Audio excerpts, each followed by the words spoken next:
Terus sama ini sih Bapak Ibu jangan terlalu kaku ya walaupun saya kaku. Terus kemudian sama ini sih apa? Karena ini kan mungkin suaranya takutnya nggak kedengeran. Mungkin kita agak gedekan suaranya ya. Karena nggak pakai pengeras suara. Artinya nanti kalau pada saat Bapak Ibu mau bertanya, karena kita perlu pakai ini nggak? Agak open mic, open suara. Langsung bersuara aja ya Bapak Ibu. Hari ini kan mungkin suara. Oke, kita mulai. Dan Dari tadi. iya. Baik, oke. Mohon izin semuanya, Om Swastiastu. Oh, Swastiastu. Selamat pagi Bapak Ibu. Pagi.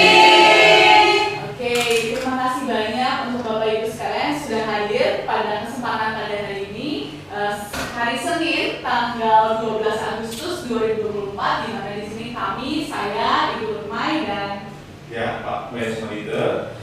kami di sini adalah calon guru penggerak yang mengikuti pendidikan guru penggerak angkatan 11 di Kota Denpasar.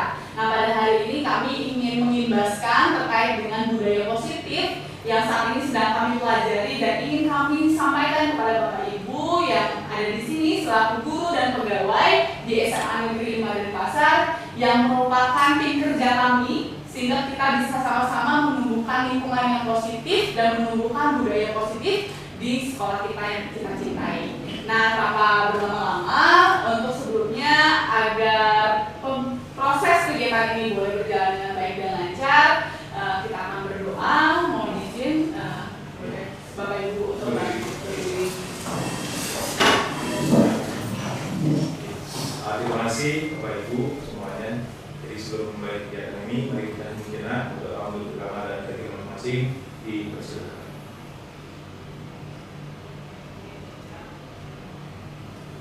Selesai. Silakan Bapak Ibu. Baik Bapak Ibu, bagaimana kabarnya Bapak Ibu? Baik. Iya, oke. Kabar kami pun juga sebenarnya baik ya, cuman agak sedikit menegangkan ya Bapak Ibu ya. Tapi saya senang di sini kita bisa berbagi. Dalam hal ini bukan berarti ketika kami berbagi kami menggurui, tidak Bapak Ibu, tetapi ketika kami berbagi kami ingin juga mendapatkan wawasan feedback dari Bapak Ibu terkait dengan apa yang terjadi pada murid-murid kita dan juga kita saat bekerja. Nah, terkait dengan itu biar lebih semangat lagi Bapak Ibu, mungkin saya mau ngasih ice breaking semangatnya ya Bapak Ibu ya. Sedikit sih nggak ice breaking sih namanya. Kalau saya katakan semangat pagi, tepuk semangat, semangat gitu aja ya. Oke, bisa? Bisa. Oke ya, oke. Dan semangat gitu ya. Oke. Tepuk semangat. Semangat. Oke, sekali lagi ya Bapak Ibu ya, dan kita kompak ya Bapak Ibu ya. Oke. Ya, karena kita harus semangat dulu dari diri kita sendiri ya, untuk bisa menularkan semangat itu pada orang yang ada di sekitar kita. Oke, baik, sekali lagi. Tepuk semangat.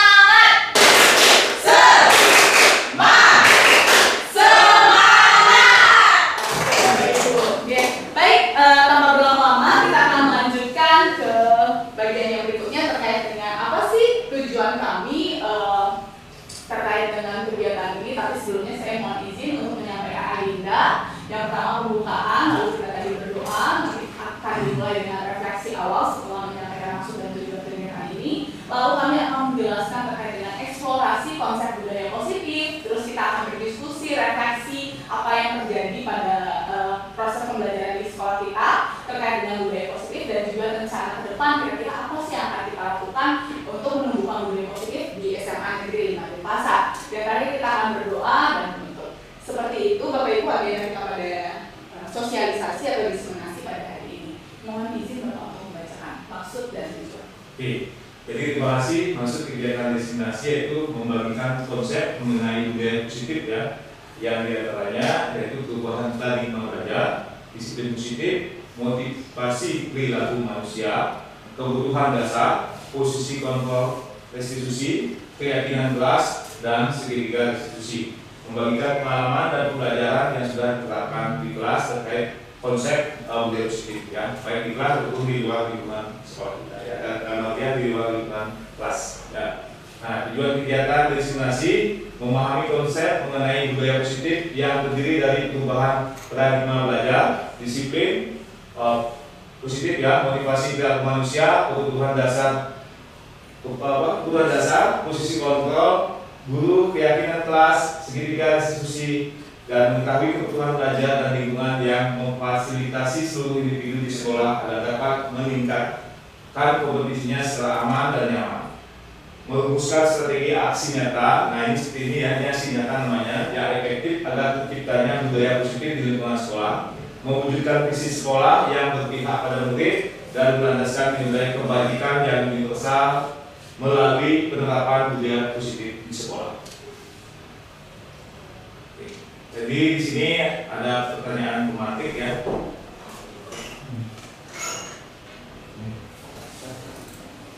Ya. Nah, jadi silakan Bapak Ibu.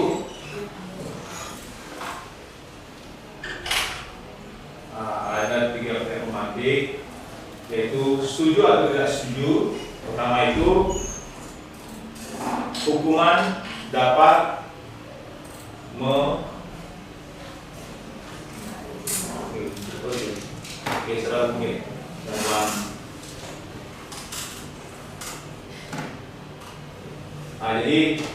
jadi ada pertanyaan tematik Bapak Ibu ya. Di sini setuju atau tidak setuju dengan pertanyaan yang kedua. Oke, pemberian hukuman, tapi yang pertama ya, hukuman dapat mendisiplinkan anak. Silakan Bapak Ibu, setuju? Silakan. Setuju atau nggak setuju ya kalau misalnya hukuman itu sebenarnya mendisiplinkan anak. Kira-kira menurut Bapak Ibu gimana? Satu orang boleh tidak? Boleh berbicara. Kira-kira pendapat kenapa setuju atau kenapa tidak setuju boleh? Tapi sebutkan namanya ya. Silakan, boleh? Karena ya silakan. Baik, terima kasih atas waktunya. Perkenalkan saya Fani. Jadi menurut saya hukuman untuk siswa itu sangat penting karena biar mereka itu ada efek jerah saat mereka melakukan kesalahan atau melakukan hal-hal yang kurang baik. Jadi biar mereka tidak mengulang kesalahan tersebut. Oke, terima kasih. Mungkin yang lain? Pendapat yang ada yang berbeda? Yang tidak setuju mungkin perwakilan atau bagaimana? Karena kita serahkan pendapat betul merdeka, apakah sudah menyimak apa yang diinginkan ya. Nanti kita bahas bersama ya gitu ya. Nah, jadi nomor 2, pemberian hukuman dengan hal positif seperti membaca atau membersihkan halaman sekolah dapat meningkatkan disiplin anak. Setuju atau tidak setuju? Jadi ini kan sifatnya lebih ke memberikan proses pembelajaran. Kalau misalnya kayak saya mungkin mungkin sepusat gitu, itu kan fisik. Karena yang lebih setuju. Karena memang guru olahraga ya, namanya kita ya, silakan tanya. Pak Putu, silakan. Pak Putu. Silakan, saya Pak Putu.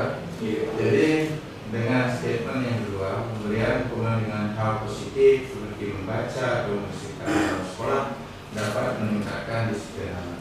Saya sangat setuju karena dengan membaca mungkin buku yang ada kaitannya dengan pendidikan, dia akan menambah wawasannya. Kemudian membersihkan halaman sekolah juga mendidik anak itu tetap memperhatikan lingkungannya dengan tidak merasa terhukum. Selanjutnya dengan hal seperti itu, satu mendidik dia, kedua dia bisa menerapkan, artinya kehidupan bersih itu sehat. Iya, terima kasih banyak Pak Putu.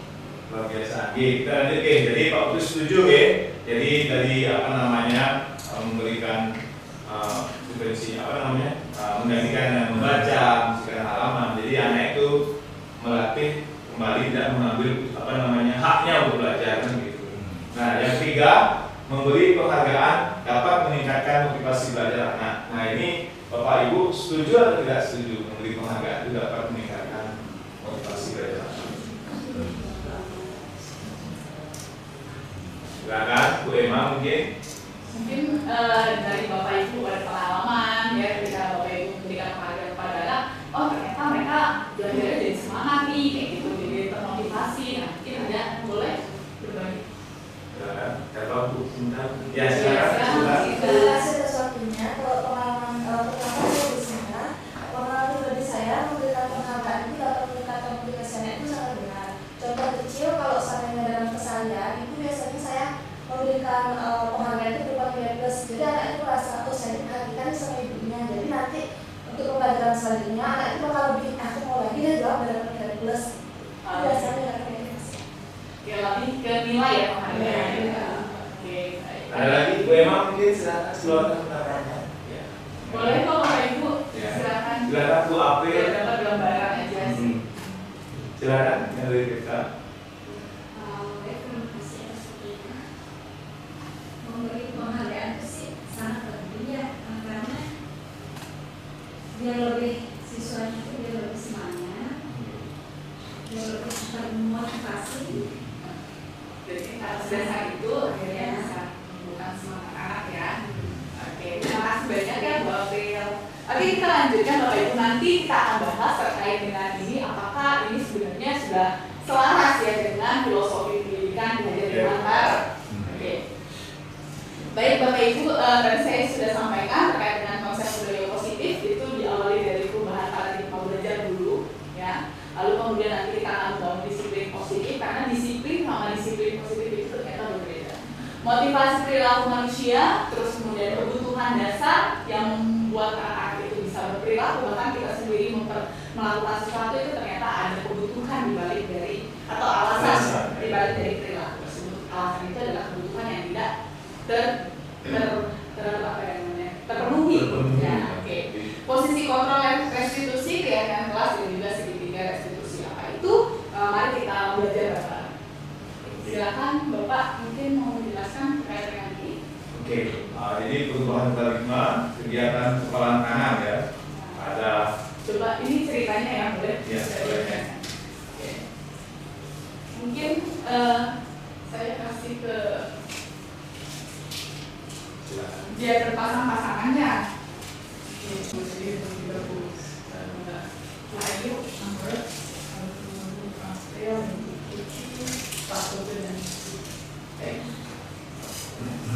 nah, ceritanya apa yang kalian Bapak Ibu pegang itu adalah sesuatu yang berharga ya. Ya. Oke.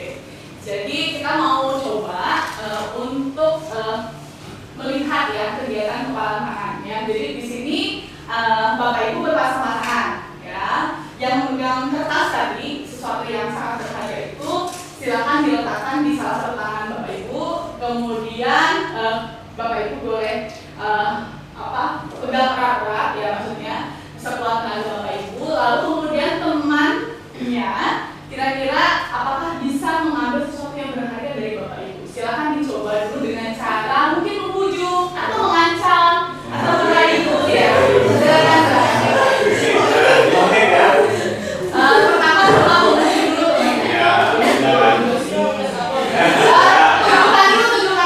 Tunjukkan dulu. Ya, silakan. Ya.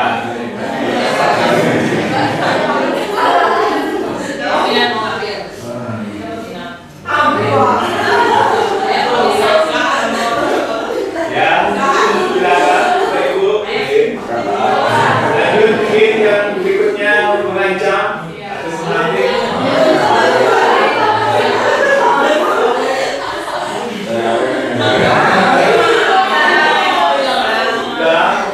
Lanjut dengan merayu sudah tadi ya. Merayu. Saya mau marah-marah Bapak Ibu.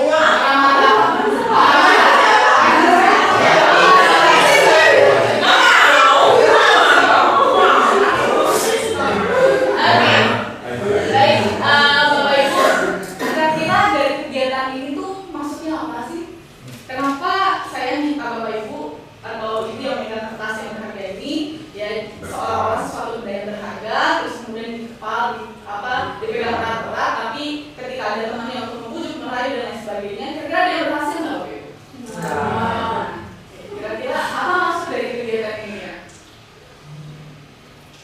dari apa yang akan kita pelajari?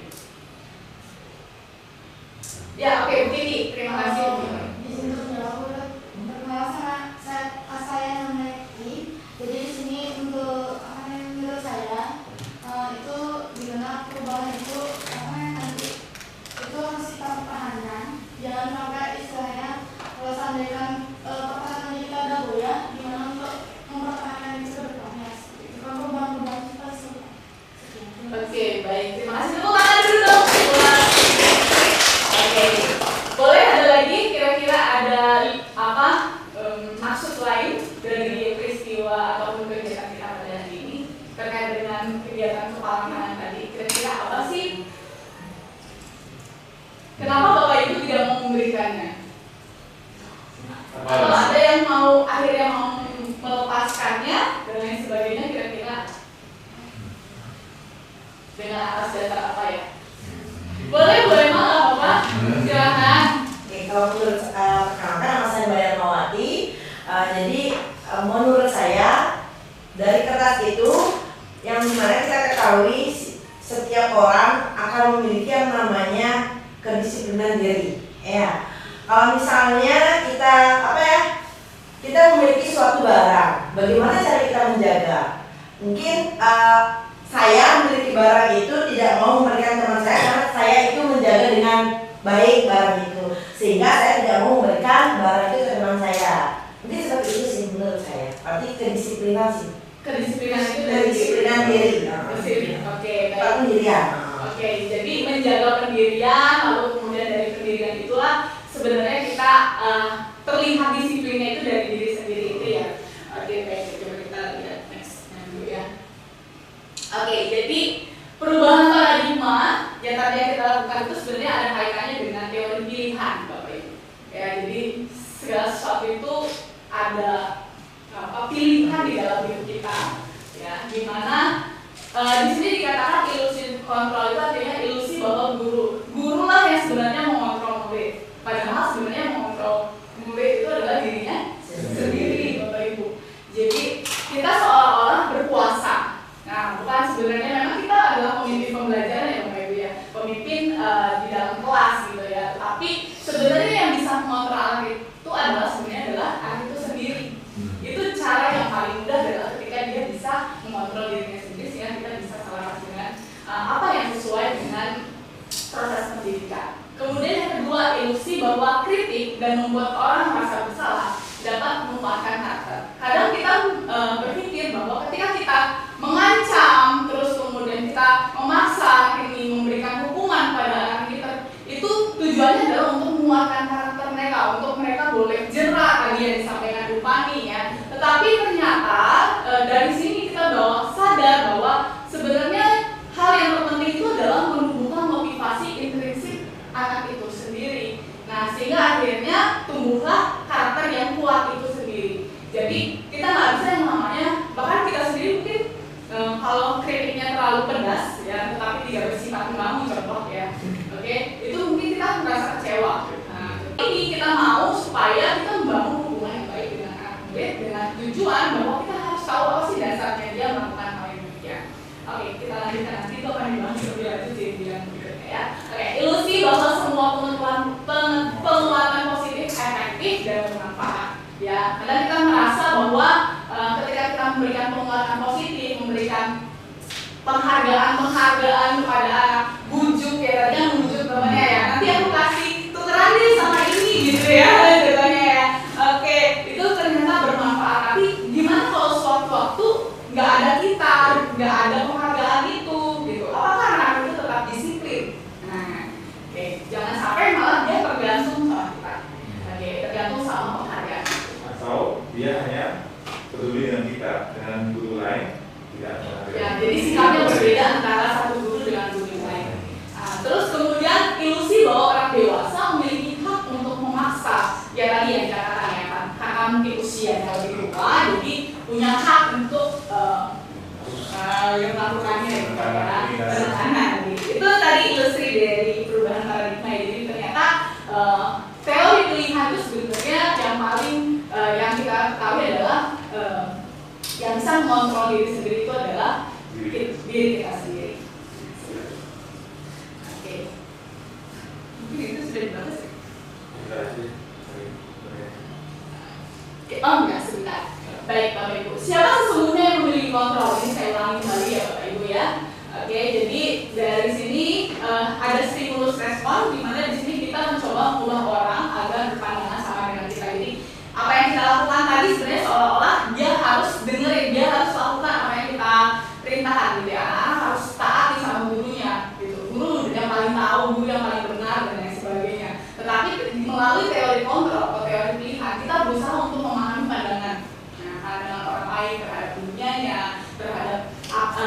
apa yang menjadi pandangan berbeda, karena kalau kita mendapatkan pandangan berbeda sebenarnya kita juga bisa menemukan titik tengahnya atau titik hal yang kita bisa memuatkan gitu, sesuai dengan kontrak mereka.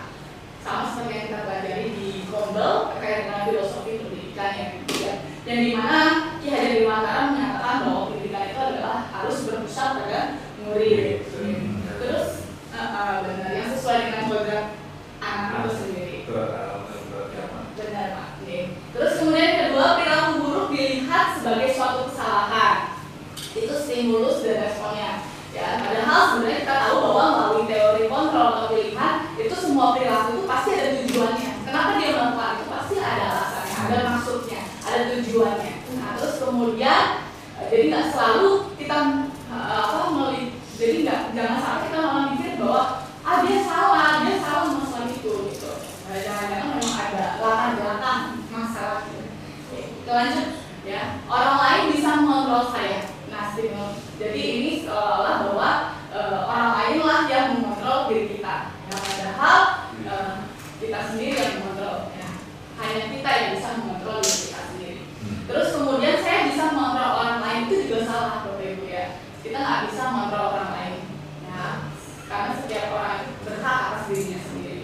Terus kemudian pemaksaan ada pada saat bujukan gagal. Ya, jadi ketika kita membujuk itu gagal, kita maksa gitu ya. Mau harus gitu kan. Kita maksa banget sama anak-anak kita untuk bisa melakukannya. Ya, contoh mungkin kalau kita udah mancing, kok ini nggak termotivasi sih, mereka nggak ikutan belajar, sudah paksa ya, kumpulkan jam segini gitu kan, kata anak ya. Kumpulkan, kalau tidak besok akan dapat hukuman gitu ya, atau minus 10 gitu dan lain sebagainya. Padahal itu juga nggak ngaruh ya bagi karakternya mereka gitu kan. Nah, ternyata melalui teori kontrol atau pilihan, kolaborasi dan konsensus itu menciptakan pilihan-pilihan baru yang justru malah itu adalah hal yang terbaik. Oke, lanjut stimulus respons, yaitu model berpikir menang atau kalah. Jadi ada yang menang, ada yang kalah dari apa yang menjadi tindakan kita. Padahal melalui teori kontrol atau pilihan kita sama-sama menang. Kita mau berpikir supaya mencari solusi yang terbaik sama-sama supaya tidak ada yang dirugikan. Baik, kita lanjutkan.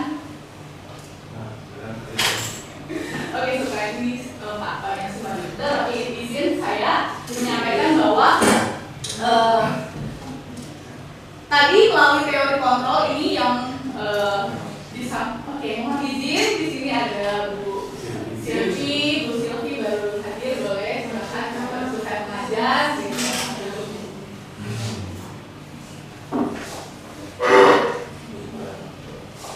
Terima kasih banyak Bu Silvi sudah hadir. Baik, kita lanjutkan Bapak Ibu ya. Terkait dengan disiplin positif ya Bapak Ibu, ini ada teori kontrol atau teori pilihan yang disampaikan oleh Dr. William Glasser, di mana di sini disampaikan bahwa yang pertama poinnya itu adalah Anda tidak bisa mengontrol orang lain, hanya Anda yang bisa mengontrol diri Anda. Mungkin kalau di rumah juga gitu ya. Ketika saya mungkin berhadapan sama suami contoh ya, kan kita nggak bisa ya namanya, kita hanya sekedar memberitahu gitu ya. Tetapi kalau kita masak juga pasti bakalan ada pertikaian atau dan lain sebagainya. Jadi kita harus bisa bagaimana caranya supaya baik adanya. Ya, jadi supaya apa tumbuhnya disiplin itu sendiri. Jadi anak-anak itu ketika kita memberikan teori kontrol atau teori pilihan ini tujuannya adalah supaya mereka bisa mandiri, supaya mereka bisa mengontrol diri mereka sendiri dimanapun mereka berada tanpa adanya kita atau tidak ya, dengan menggali potensi yang ada agar tercapai tujuan yang mulia, yaitu sesuatu menjadi seseorang yang kita inginkan berdasarkan nilai-nilai yang kita hargai ya. Saya percaya Bapak Ibu bahwa setiap anak itu adalah berharga dan setiap anak itu pasti memiliki kebaikan. Nah, selain kebaikan ya, karena saya yakin sih setiap keluarga pasti memberikan hal-hal yang baik gitu ya. Tetapi ada kondisi di mana mungkin ya, di mana keluarga itu mungkin broken dan lain sebagainya, itu yang membuat mereka jadinya berubah. Nah, hal inilah yang sebenarnya kita coba kembalikan supaya mereka memiliki nilai-nilai yang baik ya, sekalipun memang kita ini sekolah kita ini adalah rumah kedua dari anak-anak, tapi saya yakin melalui apa yang kita lakukan terhadap anak ya, apa yang kita berikan kepada anak, kita bimbing anak-anak bisa tumbuh dengan karakter yang kuat, disiplin positif. Selanjutnya dari proses itu maka semua perilaku ya itu memiliki tujuan ya, dimana di sini ada teori motivasi. Kalau motivasi ekstrinsik itu kan memberi hukuman tadi ya, atau memberikan imbalan atau penghargaan. Tetapi ketika kita berangkat dari mereka mengontrol diri sendiri, mereka bertanggung jawab akan apa yang mereka lakukan, gitu, apa yang mereka lakukan, maka akan tumbuh motivasi intrinsik ketika kita tanya, ya udah kamu maunya seperti apa, terus apa yang harus bisa kamu lakukan ke depan, ya, seperti itu sehingga akhirnya kita mau membimbing mereka, tetapi berdasarkan keputusan-keputusan yang mereka buat. Artinya ketika mereka membuat suatu keputusan dan itu menurut kita salah, coba kita agak masuk kepada proses pembimbingan itu. Kalau kayak gini bukannya nanti akan seperti ini ya, nah. Jadi kita ngasih wawasan gitu ke mereka. Nah, contoh ya nanti ada videonya sih Bapak Ibu ya. Oke. Terus kemudian tujuannya untuk apa?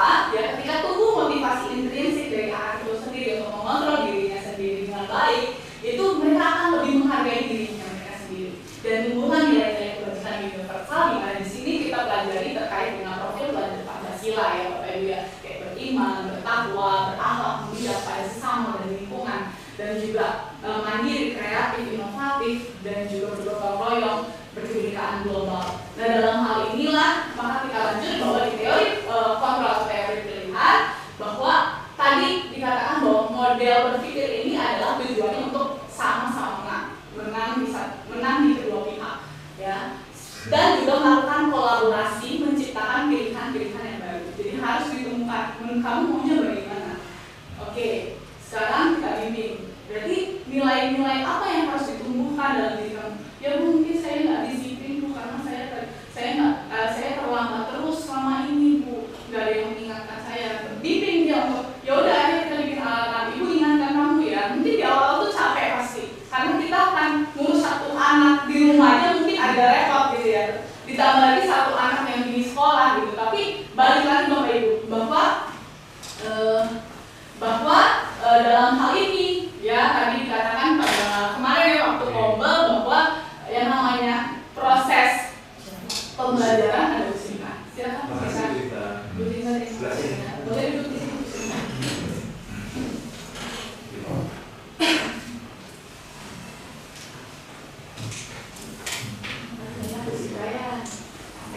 Baik, mohon izin untuk melanjutkan. Artinya di sini Bapak Ibu, ketika kita mau berkolaborasi sama anak murid, kita bisa mengarahkan siswa pada pilihan-pilihan yang benar dan menguatkan nilai-nilai kebajikan yang ada pada dirinya sendiri. Seperti itu.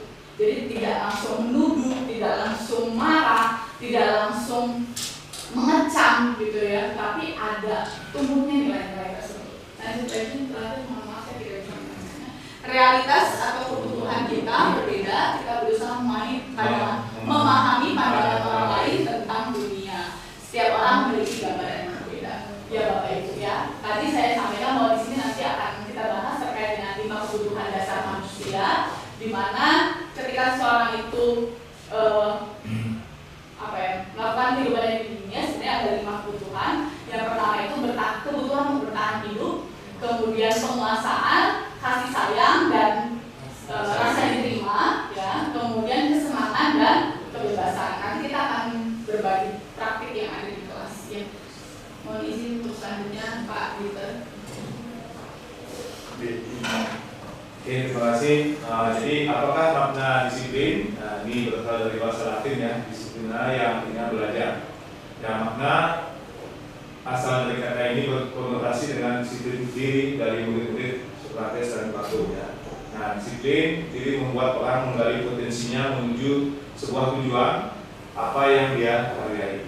Nah, namun dalam budaya kita makna kata disiplin telah berubah menjadi sesuatu yang dilakukan seseorang pada orang lain untuk mendapatkan kepatuhan. Nah, kecenderungan umum adalah menghubungkan kata disiplin dengan ketidaknyamanan, bukan dengan apa yang kita hargai atau pencapaian suatu tujuan mulia.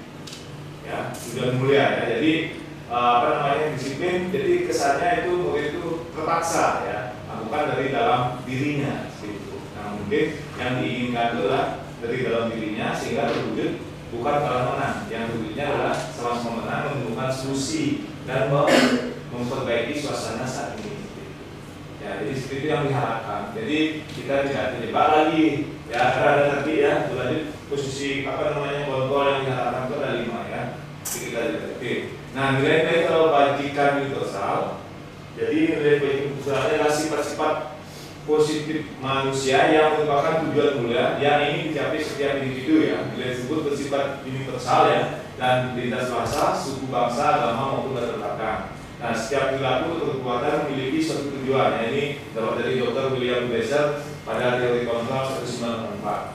Nah, dengan menaikkan nilai kebajikan yang dimiliki seseorang, maka motivasi implikitnya akan terbangun sehingga menggerakkan motivasi dari dalam untuk dapat mencapai tujuan mulia yang diinginkan. Nah, Dian Dosen 1998 itu pendapat Dian Dosen ya. Nah, berikutnya nilai kebajikan yang ingin dicapai oleh setiap anak Indonesia kita kenal dengan namanya yaitu profil pelajar Pancasila, yaitu ya ada beriman dan bertakwa kepada Tuhan Yang Maha Esa dan negara mulia, mandiri, bernalar kritis, berkebinekaan global, bergotong royong dan kreatif.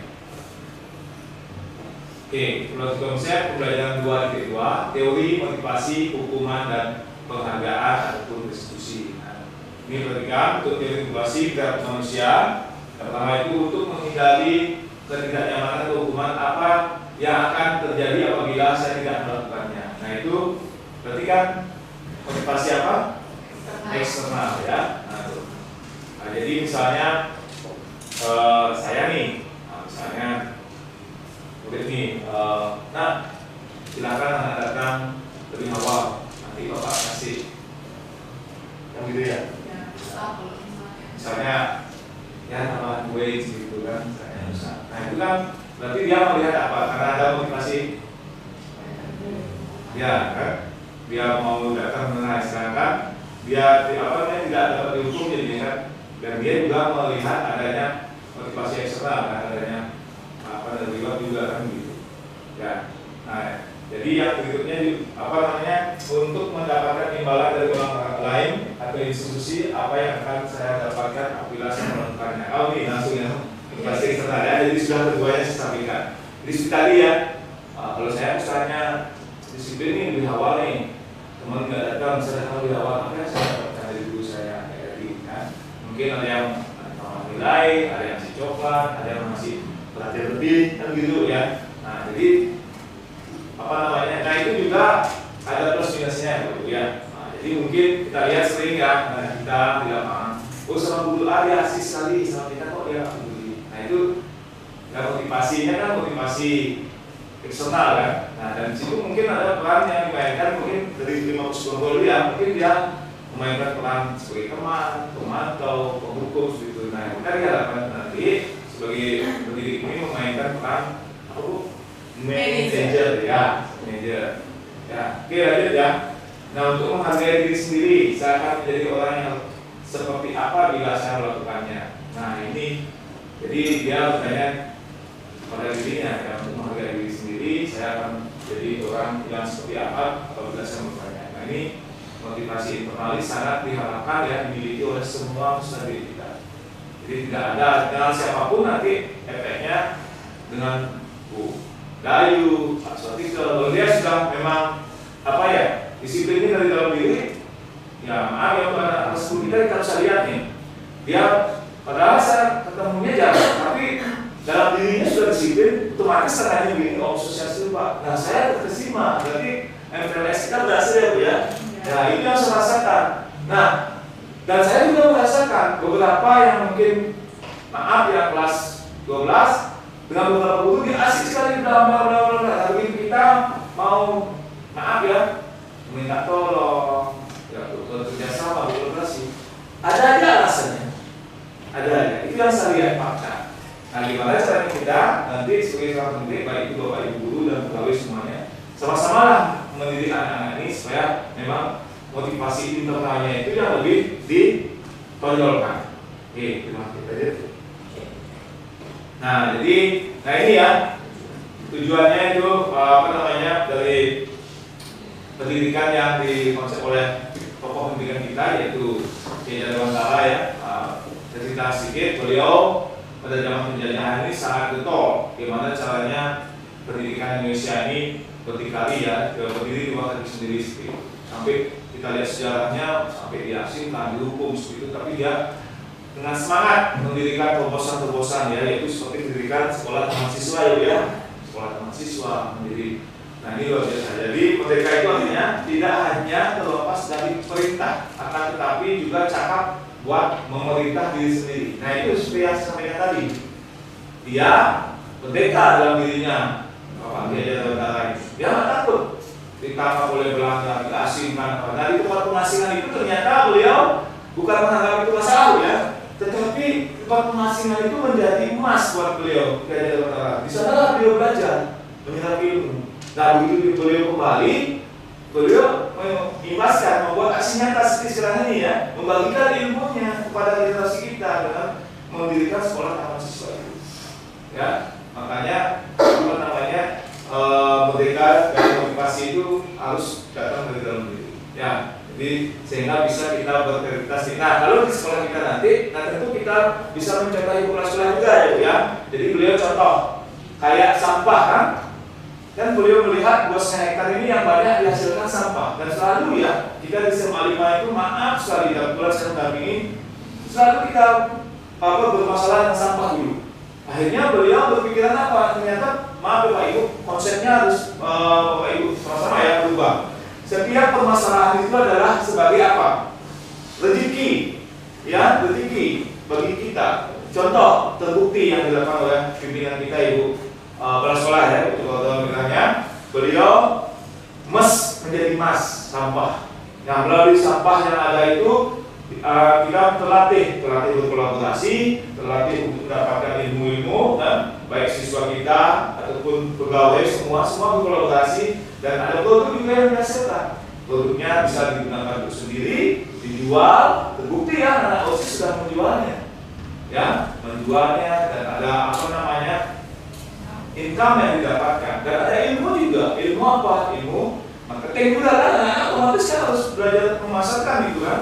Nah kemarin saya ajak PP saya, pekerja praktek saya, biar nggak saya ngomong aja di Bukol itu bahwa SMA 5 seperti saya langsung bahwa tempat sampah kita itu tidak bau, tempat sampah kita itu tempat belajar. Benar, dia lihat langsung, dan dia sampai bilang, Pak saya praktek baik di sekolah ini, saya izin akan bawa ke sekolah saya seperti itu. Termasuk juga maaf kita punya masalah ya, apa namanya pohon-pohon kita kan selalu bermasalah kan, besar, tumbang setiap musim angin musim hujan, merusak bangunan. Apa yang dilakukan oleh pimpinan? Beliau membuat terobosan reboisasi dengan tanaman tambu lapor. Ya dengan tambu lapor penghijauan kan tetap berjalan kan. Nah itu terobosan. Itu yang maksudnya belum merdeka tapi tidak apa namanya menindas orang lain. Nah, ada terobosan-terobosan inovatif yang bisa dijadikan sebagai budaya positif ya di sekolah kita. Ya, oke lanjut Bu. Oke, nah dihukum oleh penghargaan bahwa penghargaan berlaku sama dengan hukuman dalam arti meminta atau membujuk seseorang melakukan sesuatu untuk memenuhi suatu tujuan tertentu dari orang yang meminta atau membujuk. Nah, dorongan eksternal dan akan ada faktor ketergantungan. Beberapa dampak dari pemberian penghargaan. Nah ini pendapat dari Al-Fiqh ya 1993 ya. Jadi untuk apa namanya pengaruhnya ini untuk jangka pendek ya dan jangka panjang. Ya, jadi contohnya untuk hukuman. Jadi jangka pendeknya mungkin anak ini merasa apa ya, trauma ya jadinya. Nah hukuman isinya mungkin malu dia kan. Nah di situ. Ya penghargaan menghukum. Jadi itu ya, penghargaan hukum. Jadi ada berikutnya penghargaan mengurangi ketepatan. Ya, jadi mungkin begini maksudnya. Jadi anak itu selalu ingin apa yang menurut dengan kita itu bukan dari dalam dirinya ya. Jadi dia ingin mendapatkan apa namanya penghargaan. Sehingga itu yang dicari. Nah begitu nanti ketemu dengan guru yang lain tidak mendapatkan seperti itu, mulailah dia tidak disiplin. Mulai dia acuh-acuh gitu. Ya, oke, penghargaan tidak efektif. Nah, kenapa penghargaan dibilang tidak efektif? Ya, karena anak-anak ini mindsetnya yang dicari hanya usaha dapat reward. apa rewardnya? Kalau saya dapat reward, satu semangat. Kalau ada reward, dia vakum suasananya enggak. Ya, tapi kalau seperti yang saya bilang tadi, anak-anak yang kayak kelas 10 yang saya lihat, ini beberapa ya sampai saya, maaf Bapak Ibu, sampai capek saya begini. Kenapa? Mereka kan berkeringat berjalan tuh, om sukses semua. Dan dia nggak kenal sama saya aja. Artinya dia hanya sebatas waktu tahu saya sebagai gurunya, sebagai lokasi selama itu ya. Biasanya anak-anak kan lebih loyal ya dengan walinya. Nah, inilah saya bilang keberhasilan menumbuhkan faktor dalam dirinya untuk harus disiplin mungkin ya, harus saling menghargai, harus menciptakan suasana sekolah yang aman dan nyaman seperti itu. Nah, penghargaan berusaha hubungan, nah itu yang saya sampaikan tadi.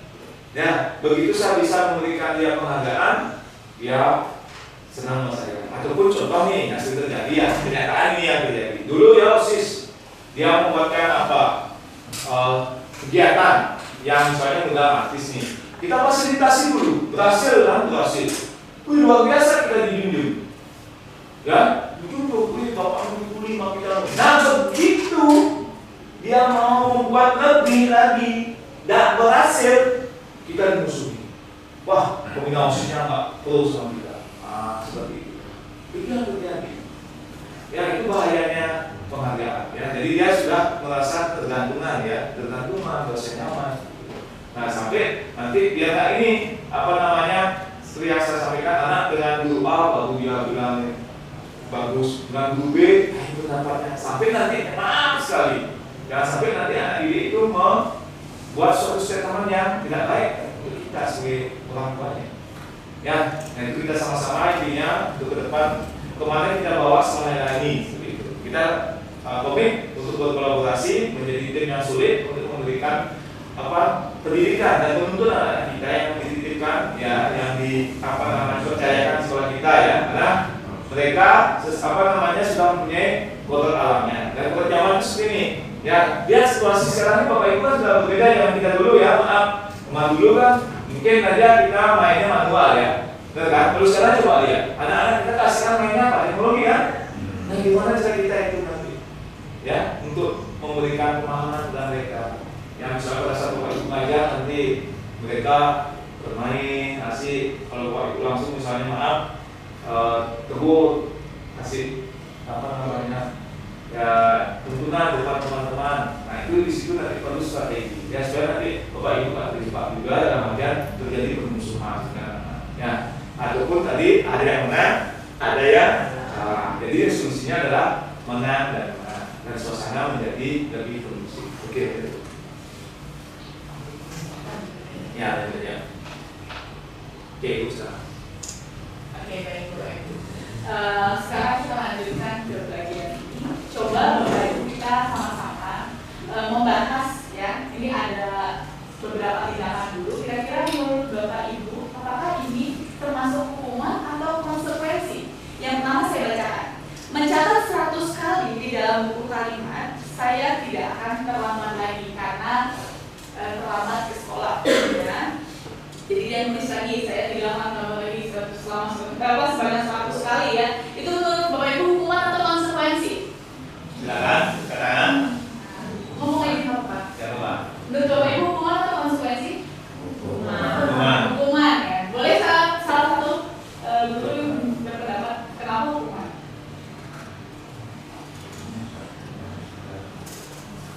Ini kan masalahnya dia terlambat sekolah. Mencatat 100 kali di dalam buku kalimat, saya tidak akan terlambat lagi karena terlambat ke sekolah.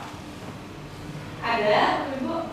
Ya. Hukuman Vicky. Berbeda ya. Di segi kalau kan berbeda dengan hukuman. Kalau saya emang terima hukuman karena bukan dari dirinya sendiri gitu. Kayak masalah. Oh saya harus buat nih supaya keluar masalahnya gitu ya. Jadi itu bukan konsekuensi, kalau konsekuensi itu pasti harus dia pembelajaran kan. Jadi ini adalah hukuman. Oke, coba tepuk tangan dulu. Oke, kita bahas nanti. Oke, kita keep dulu. Oke, hukuman apa ya Bapak Ibu ya? Oke, dari Bapak Ibu semua ini hukuman kita kunci. Ya, nanti siapa yang membuktikannya nanti ya. Oke, lari mengelilingi lapangan basket 2 kali karena terlambat hadir di sekolah. Nah ini nih ya, yang tadi disuruh mencatat, yang sekarang dia berkeliling lapangan basket 2 kali karena terlambat hadir. Ini hukuman atau konsekuensi Bapak Ibu? 1, 2, 3. Hukuman. Oke, hukuman. Kita kunci dulu aja ya. Oke, itu sana dulu ya. Oke, berpendapat ya. Oke, kita lanjutkan. Pertanyaan yang ketiga, tindakan guru ini adalah murid diminta untuk push up 15 kali karena tidak menggunakan masker di sekolah. Nah, ini hukuman atau konsekuensi? Dia disuruh push up 15 kali karena nggak menggunakan masker pada saat COVID ini ya Bapak Ibu ya. Siapa yang angkat dulu yang hukuman? Nggak ada lagu. Konsekuensi? Satu lagu berarti ya. Ada kuncinya harus diingat. Ya, mungkin dulunya kita ya, ada kuncinya ya. Kalau kata kuncinya itu kalau sudah fisik, kalau sudah diberikan perhatian pembelajaran, ya itu kata kuncinya. Ya, dulu. Hukuman, Pak Hukuman. Anak push up fisik ya. Oke, baik. Kita lanjutkan ya. Berarti yang push up itu tadi hukuman. Oke, terus kemudian yang keempat menggantikan kertas tugas teman yang telah dicoret dari dia ganti.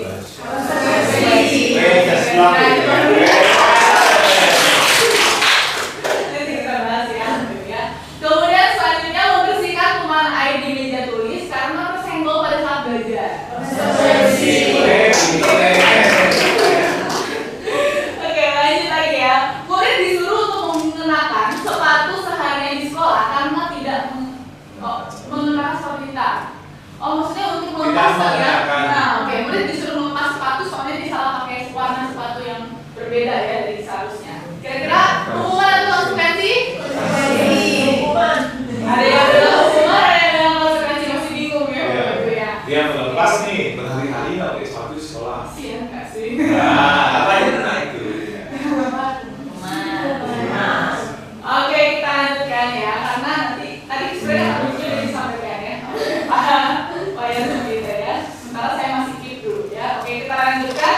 Yang terakhir, lari mengelilingi lapangan basket 2 kali karena terlambat 10 menit untuk Hukuman. pelajaran yoga.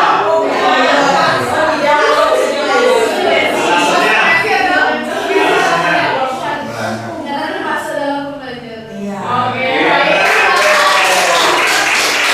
Nanti ya Bapak Ibu ya, kita lihat jawabannya survei membuktikan. Oke. Yang pertama itu hukuman Bapak Ibu ya, karena itu bersifat memaksa tadi benar ya, jadi ini sangat-sangat membuat anak itu terpaksa ya membuatnya dan tidak ada didikan di sana. Lalu kemudian mengelilingi lapangan basket 2 kali saat terlambat itu juga hukuman ya Bapak Ibu ya, bukan konsekuensi. Murid push up 15 kali itu juga hukuman. Yang konsekuensi itu apa? Mengganti kertas tugas, jadi dia bertanggung jawab gitu ya. Membersihkan tumpahan air. Maaf ya Lara, Bapak Ibu, berarti masih konsentrasi Bapak Ibu semua ya. Oke, ya karena tersenggol pada saat belajar itu konsekuensi. Lalu kemudian murid disuruh untuk tidak menggunakan itu hukuman. Sementara kalau meninggal basket saat pelajaran olahraga ya dia terlambat itu adalah konsekuensi. Jadi silakan Bapak Ibu yang Yang mau ada pilih silakan. silakan. Silakan. Ya. Oke, terima kasih banyak untuk waktunya, oke.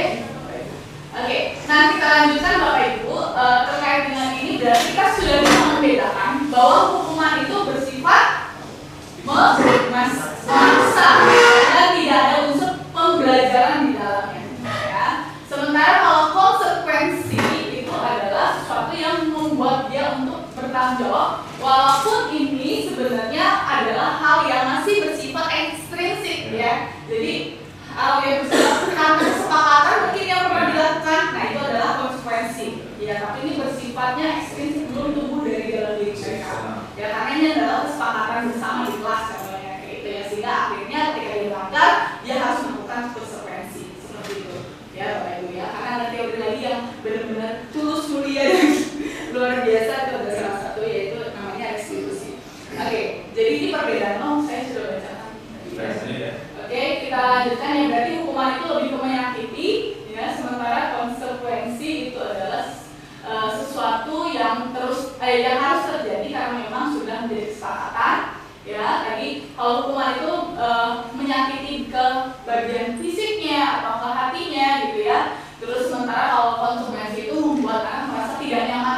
tapi jangkanya pendek, ya. Terus kemudian kalau hukuman, anak akan benci kedisiplinan, gitu efeknya. Ya, sementara kalau konsekuensi dia akan menghargai disiplin karena dia sudah sama-sama sepakat dengan kita, gitu ya, sama gurunya. Sementara kalau hukuman teknik paksaan, kalau konsekuensi itu adalah stimulus tanggapannya. Nah, hukuman ini mendorong anak menyakiti diri sendiri, sementara konsekuensi itu anak agar mudah menyesuaikan diri terhadap proses yang terjadi. Ya, hukuman akan merusak konsep diri, ya, sementara kalau konsekuensi ini akan bersifat membangun konsep diri, ya, konsep dirinya baik. Nah, seperti itu. Sementara itu kalau hukuman anak belajar untuk menyembunyikan kesalahan, ya jadinya ya. Sementara kalau konsekuensi anak belajar untuk mematuhi peraturan. Nah, hukuman yang nanti bisa berakibat pada akhirnya siswa bisa marah, merasa bersalah, merasa dipermalukan, ya, merasa tidak dihargai. Sementara kalau konsekuensi dia akan kehilangan hak, dibuat merasa tidak nyaman, tapi dalam waktu yang sementara. Seperti itu. Baik, kita lanjutkan. Karena yang berbeda ini yang tadi saya sampaikan Bapak Ibu, ya, bahwa ada proses restitusi yang berbeda dari hukuman dan konsekuensi. Ya, kalau hukuman dari maksa, konsekuensi itu memang adalah akibat ya dari kesepakatan yang sudah dilakukan.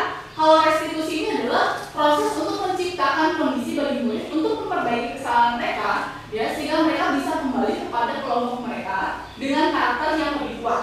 Jadi di sini adalah adanya proses kolaborasi untuk mereka mencari solusi sendiri, tetapi dengan bimbingan kita, ya, untuk menyelesaikan masalah mereka, ya, membantu mereka untuk berpikir, bukan langsung kita kasih jawabannya. Kamu kayak gini, kamu harus begini, enggak. Tapi kita tanya dulu, kira-kira bagaimana? Kamu maunya bagaimana? Nah, lebih kayak gitu loh, ya. Jadi membuat dia untuk berpikir, oh iya, saya kan anak baik, ya. Saya kan orang tua saya kan mengajarkan saya harus jujur, kayak gitu contohnya. Padahal mungkin pernyataan yang sebelumnya dia tidak mengaku akan kesalahan contohnya, ya. Jadi dari situ kita akhirnya membimbing mereka untuk bagaimana caranya kamu supaya bisa tidak melakukan hal yang demikian lagi, untuk bisa bertanggung jawab dengan masalah yang saat ini terjadi. Nah, itu maksud dari restitusi, sehingga tumbuh yang namanya motivasi intrinsik. Itu yang jelas dia menemukan obat untuk permasalahannya. Nah, itu istilahnya yang dibuat sama Pak Wayannya, jadi obat buat dirinya sendiri. Ya. Jadi bukan dari kita, tapi dari dia. Cuma kita sebagai penampil, ya. Iya, kita membimbing. Ya, oke, kita lanjutkan. Oke, jadi di sini Bapak Ibu, kalau kita menghukum anak ternyata itu bukan menguatkan karakter Bapak Ibu, ya. Tadi refleksi di awal kita sebelum kita masuk ke dalam apa yang kita pelajari bersama pada hari ini, bahwa ketika kita menghukum ternyata akan berdampak pada identitas dirinya yang gagal. Dia merasa tidak berharga seperti itu, ya. Oke, sesuatu yang menyakiti dan ini bisa berefek pada jangka panjang Bapak Ibu. Nah, dia akan dendam dan lain sebagainya Bapak Ibu terhadap kita, atau bahkan bukan pada guru yang satu, pada guru yang lain dia jadinya nggak open, nggak terbuka karena dia merasa takut nanti disalahin lagi, takut nanti saya dapat hukuman lagi dan lain sebagainya seperti itu. Nah, kalau kita lihat di sini disiplin itu terbentuk sebenarnya dari dua, yaitu konsekuensi dan restitusi. Konsekuensi ini bisa dikatakan sesuatu yang baik, ya, karena tadi ada proses pembelajaran, ada proses mengajarkan mereka supaya mereka bisa lebih bertanggung jawab akan apa yang sudah mereka lakukan, kesalahan yang mereka lakukan. Tetapi kita lihat di sini bahwa untuk restitusi di sini mereka sendiri yang menentukan pilihan. Tadi kita pelajari teori pilihan yang kita menetapkan sesuatu yang berharga, yang menetapkan sesuatu yang berharga, itu mengajarkan kita bahwa dia yang menentukan dirinya sendiri untuk memperbaiki kesalahan yang mereka perbuat, sehingga kita membimbing. Nah, seperti itu.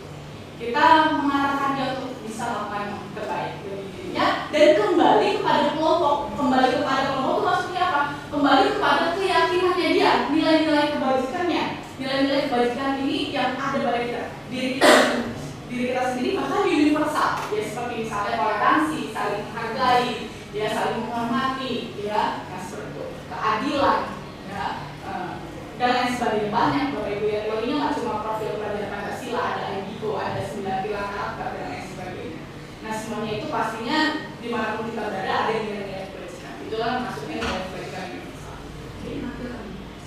Lanjutkan. Oke, 9 ciri restitusi yang pertama itu bukan untuk menebus kesalahan, ya. Kalau konsekuensi kan menebus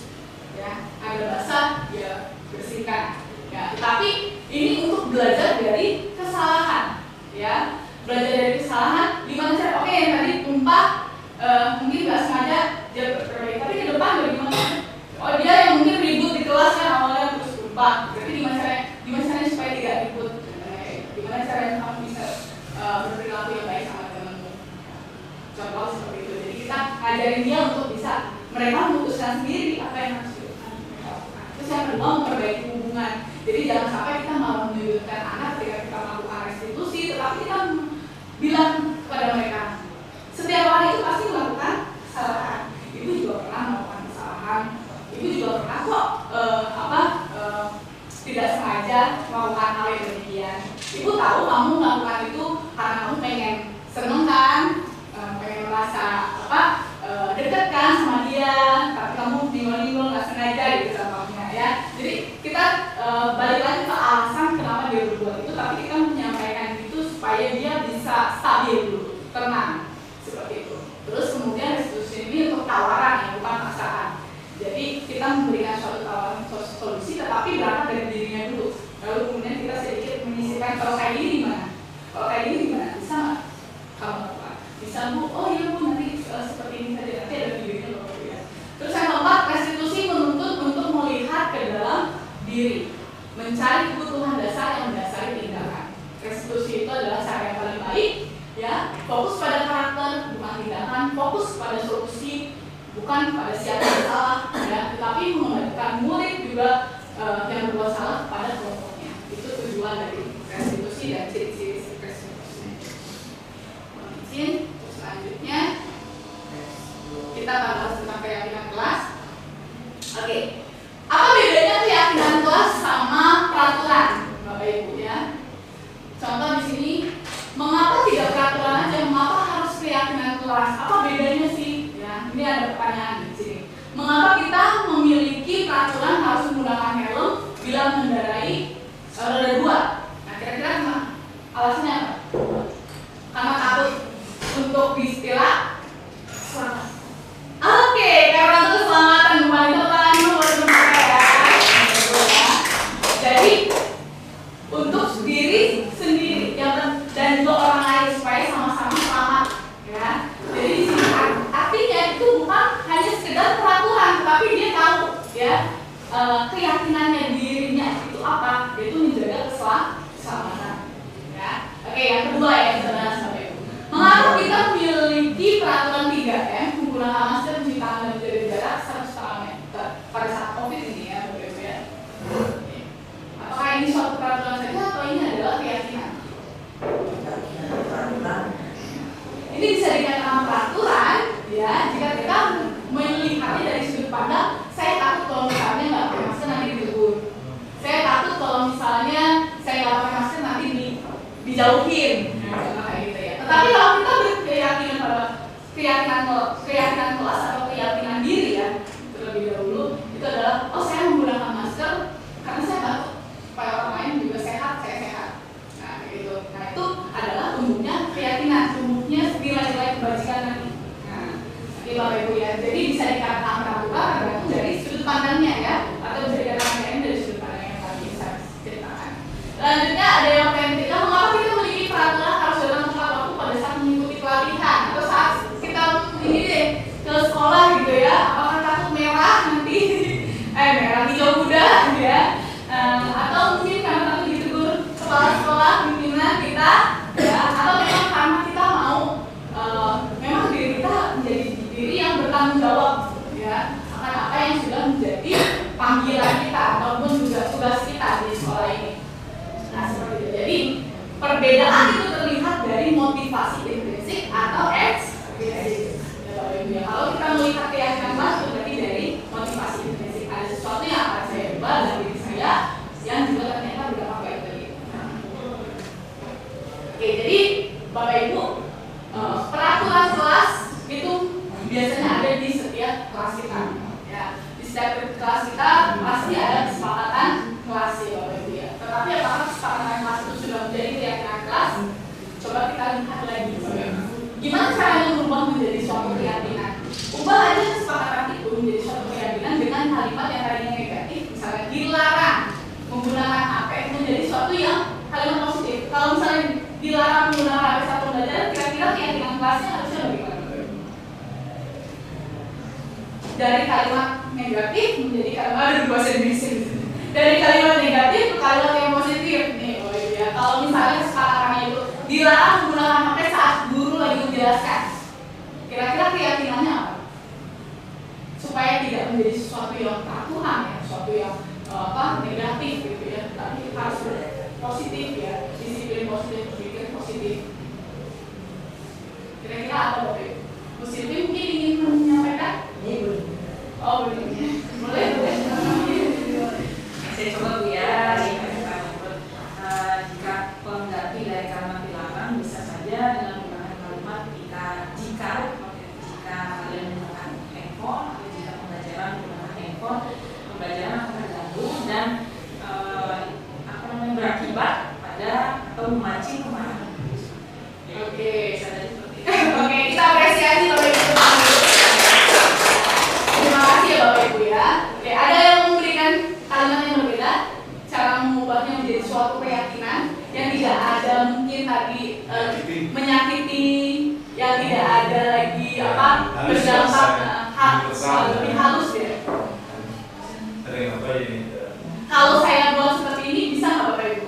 Misalkan kalian dilarang menggunakan HP saat jam pelajaran atau saat guru menjelaskan dengan kalimat menyimak atau mendengar ibu guru saat atau fokus belajar saat guru menjelaskan. Itu bisa nggak? Atau misalnya gunakan HP-nya pada saat yang tepat. Iya, itu kalimat-kalimat yang akhirnya sesuatu yang jadinya positif. Kalau dibuat sesuatu yang negatif misalnya, itu malah justru membuat anak itu melakukannya atas dasar takut kena hukum. Nah, hukuman. Nah, seperti itu. Nah, dari keyakinan kelas itu juga kalau kita nanti ubah Bapak Ibu, mungkin kita akan lebih lanjut latihan ya. Selanjutnya itu adalah latihan untuk membuat keyakinan kelas, mungkin nanti ada sesinya di lain waktu ya, di kelompok. Jadi terkait dengan ini, dengan menumbuhkan keyakinan kelas maka akan menghasilkan lingkungan yang positif ya di sekolah kita, dan dari lingkungan yang positif itulah kita bisa menumbuhkan budaya positif di sekolah ini. Oke. Oke, baik, kita lanjutkan Bapak Ibu ya. Yang mana yang merupakan keyakinan kelas Bapak Ibu ya? Yang sebelah kiri atau yang sebelah kanan ya? Sebelah kiri itu datang tepat waktu, mengucapkan salam ya, menjaga kebersihan sekolah, aktif dalam pembelajaran. Yang sebelah kanan itu kami guru dan murid saling menyayangi, semangat belajar. Kami murid yang peduli dengan teman-teman. Kiri atau kanan Bapak Ibu? Kiri. Barat atau timur? Barat atau timur? Mana yang keyakinan kelas? Yang menumbuhkan nilai-nilai kebajikan. Ini Kanan, sebelah kanan kita ya Bapak Ibu ya. Oke, baik. Ya. Jadi memang itu, tepuk tangan dulu buat kita.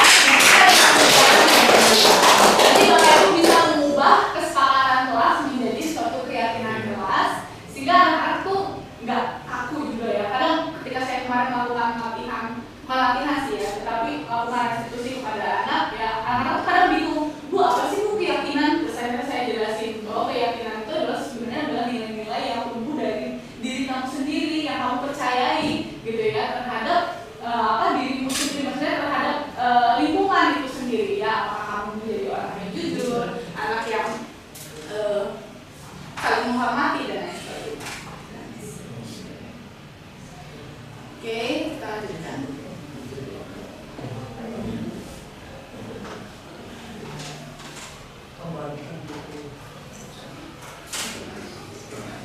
Oke, mohon izin ya, karena waktu yang terbatas, kita lanjutkan ke kebutuhan dasar manusia. Oke, jadi dua konsep yang melahirkan kehidupan ini kebutuhan dasar manusia dan bimbingan prioritas. Nah, jadi kebutuhan kita sebagai manusia dari zaman ke zaman kan itu berbeda ya. Nah, jadi ini kita harus memahami ya, termasuk juga harus dari kita. Ya, nah itu berarti kan ada 5 ya. Yang pertama dengan itu manusia itu membutuhkan apa? Ya, hidup, apalagi kasih sayang, terima, kesenangan, kebebasan. Nah, oke, dari mana? Ya, baik. Ya, mungkin saya contohkan ini. Saya mungkin melakukan ini ya, asa saja saya berlatih lagi, itu saya jualan lagi. Atau Bapak Ibu sini saya lihat habis ada yang ngajar, itu ada yang nyambi sambil foto itu ke sekolah. Jadi dia lebih kemana ya? Ke bertahan hidup. Ya, jadi lebih bertahan hidup ya. Jadi manusia pasti ya, cuma kadang-kadang tindakan perilakunya itu segala cara dipakai ya. Nah, tentu tindakan dan perilaku yang dipakai itu harus tentu tidak menghilangkan norma-nya ataupun merugikan orang lain ataupun merugikan diri kita sendiri. Nah, ini sering kan untuk anak-anak kita kan banyak yang penting dia contoh nih ya. Nah, kita lanjut. Anak-anak ini mungkin pada saat pembelajaran temannya mungkin melihat si Cipa ya, nilainya 60 ya. Nah, si Agus sudah bilang, nilaimu 60 kan gitu ya. Saya sekian. Apa tujuan si Agus seperti itu? Untuk mendapatkan apa ya? Saya nih, misalnya nih, ya, 100 nih.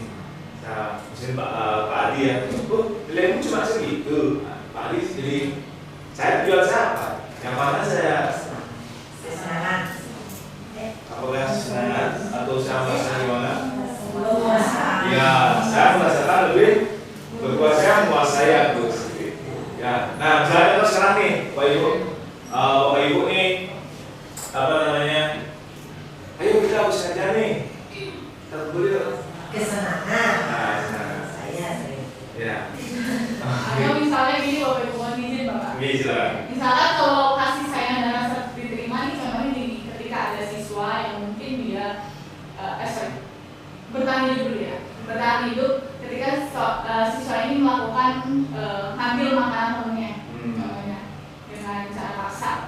Ya, terus kemudian kita harus cari tahu dulu dong, kan melakukan restitusi loh, ya kita cari dulu kenapa kamu melakukan ya. Ya Bu, saya lapar.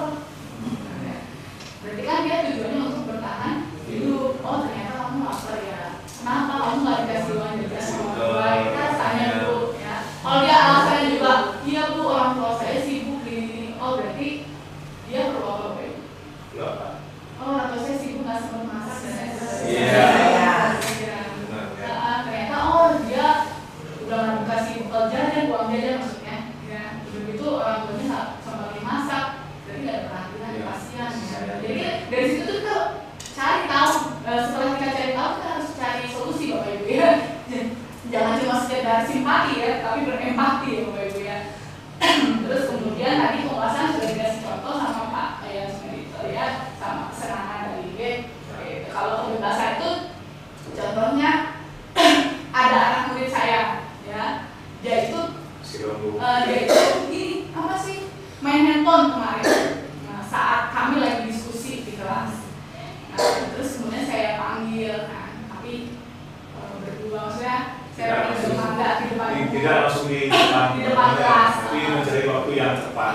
Mencari waktu yang tepat. Terus kemudian saya tanya, kenapa kamu kayak gitu? Nah, bilang gitu kan, iya Bu, saya bosen di kelas. Nah, misalnya, oh berarti kamu maunya belajar itu sekali keluar ya, keluar kelas, kita pakai games ya dan lain sebagainya. Jadi kita harus tanya, kira-kira kamu maunya belajarnya kayak gimana. Jadi mungkin dia nggak suka sama hal-hal yang monoton yang kita lakukan, kayak gitu. Jadi dari situ kita akhirnya berefleksi dan bisa melakukan tindakan yang tepat. Ketika kita bisa mengetahui kebutuhan dasar setiap anak kita seperti itu. Kita lanjutkan ya Bapak Ibu. Nah sekarang nih Bapak Ibu, ini sebagai pendidik ya, sebagai guru ada 5 posisi kontrol yang harus Bapak Ibu pahami ya. Nah, jadi itu ada posisi kontrol penghukum ya. Sekarang saya tanya Bapak Ibu, apakah kita sering berada di sana dulu atau sampai sekarang? Bapak Ibu pernah kan melakukan itu penghukum? Pernah. Iya, pernah ya.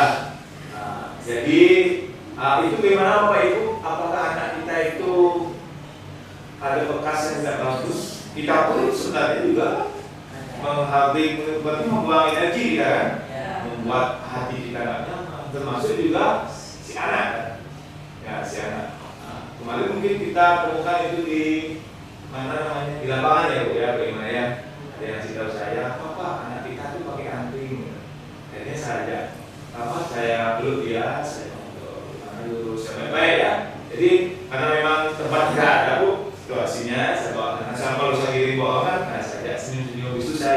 kaos begitu ya. Karena apa?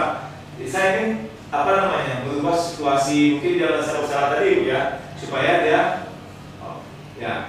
dia merasa bahwa kita peduli sama dia. Setelah apa yang dia lakukan dari perbuatannya yang salah itu, kita tidak menghakimi dia atau menjatuhkan dia di depan umum. Jadi itu yang kita lakukan. Ya, jadi pembuat rasa bersalah ya. Nah, mungkin di sini Bapak Ibu mungkin bisa pernah mungkin berada di posisi itu mungkin ya, pembuat rasa bersalah. Misalnya Bapak Ibu, Mam, gara-gara kamu Bapak jadi begini. Nah, kan begini ya kan? Nah, itu membuat rasa bersalah, jadi dia jadi kecewa ya. Kecewa, merasa mungkin langsung ya di depan misalnya, ini kamu keputusan begini, berapa kali kamu sudah terlambat? Ya. Jadi yang begitu harus kita hindari juga Bapak Ibu ternyata. Karena apa? Begitu anak itu merasa bersalah, dia akan merasa terkucilkan. Ternyata merasa bersalah ini jauh lebih berbahaya. Karena merasa bersalahnya anak itu terpendam dalam hatinya. Sampailah anak itu ada anak pintar katanya Bu ya, sering juara sampai gantung diri. Karena dia tidak bisa mengelola emosinya. Bayangkan Bapak Ibu, masalah itu tidak keluar. Kalau yang dihukum kan masalah itu sudah keluar, tapi membekas saja kan, cuma kecewa aja gitu. Kalau ini membuat bersalah kan hanya ada yang menang, gurunya yang menang, dan siswanya merasa kalah. Dan itu yang ternyata ini yang sangat berbahaya. Karena sering sudah diteliti, terjadinya pembuat bersalah pada siswa itu yang paling banyak menyebabkan terjadinya bunuh diri. Ya, gitu. Nah ini juga posisi teman. Nah, Bapak Ibu, posisi teman ini sangat menghasilkan ya, kadang-kadang. Nah di sini ya saya sampaikan tadi ya, posisi teman ini pada suatu momen tertentu, ya contoh nih, saya kayak tadi menyampaikan, misalnya anak OSIS nih mau membuat suatu event apa, misalnya si guru A ini selalu memuluskan, setiap buat apa LAB, lolos, tanpa ada hambatan ringan. Nah begitu nanti kerjasama dengan Bu Emma, Bu Nining, dan Bu Dayu, dia tidak bisa memuluskan suatu keinginan dari anak didik itu. Apa yang terjadi? Atau pada saat yang kemarin mungkin 1, 2, 3 lolos, senang kan? Jauh. Nah begitu yang keempat ini nggak lolos, apa yang terjadi? Kecewa, jadi benci kan? Nah, ataupun apa yang terjadi? Kayak tadi Bu Dayu, Bu Emma, Bu Nining nggak bisa meloloskan, tapi Bu April bisa meloloskan. Berarti dia akan tergantungan nggak? Iya, dia akan tergantungan sama Bu April, hanya hormat aja sama Bu April. Dan itu faktor apa yang muncul? Internal atau eksternal? Internal. Ya, tapi kadang-kadang posisi teman ini sangat membahayakan posisi guru juga. Ya, itu sudah terjadi saya lihat di sekolah ini. Ya, coba.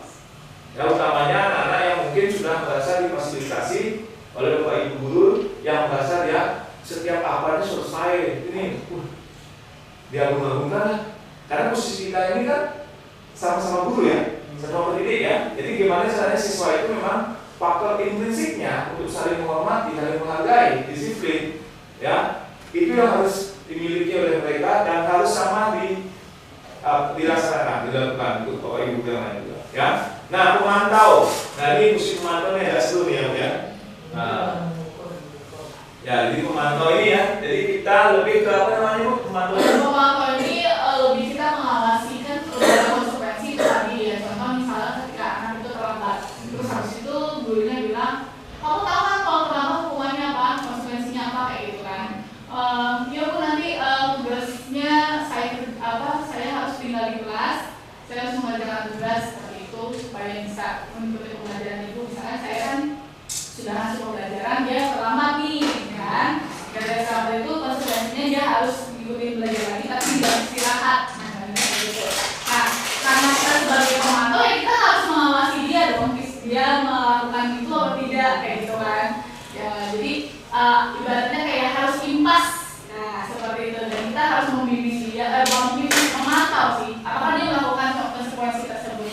Jadi dia melakukan itu, dia tahu konsekuensinya, dia tahu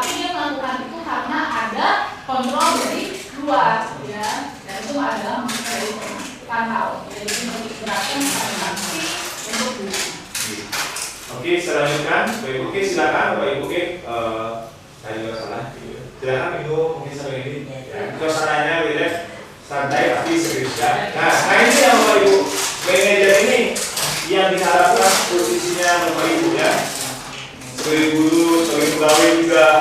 Ya sama nanti pegawai juga sama. Kita jangan sampai menghardik ya, membuat nada yang keras untuk memberikan pelayanan pada siswa. Nah kita ini pelayan semua, ya pelayan dalam arti kita memberikan pelayanan dalam bidang ilmu dan tampilan. Ya, nah guru tentu mendidik dan menuntun, itu tugas kita.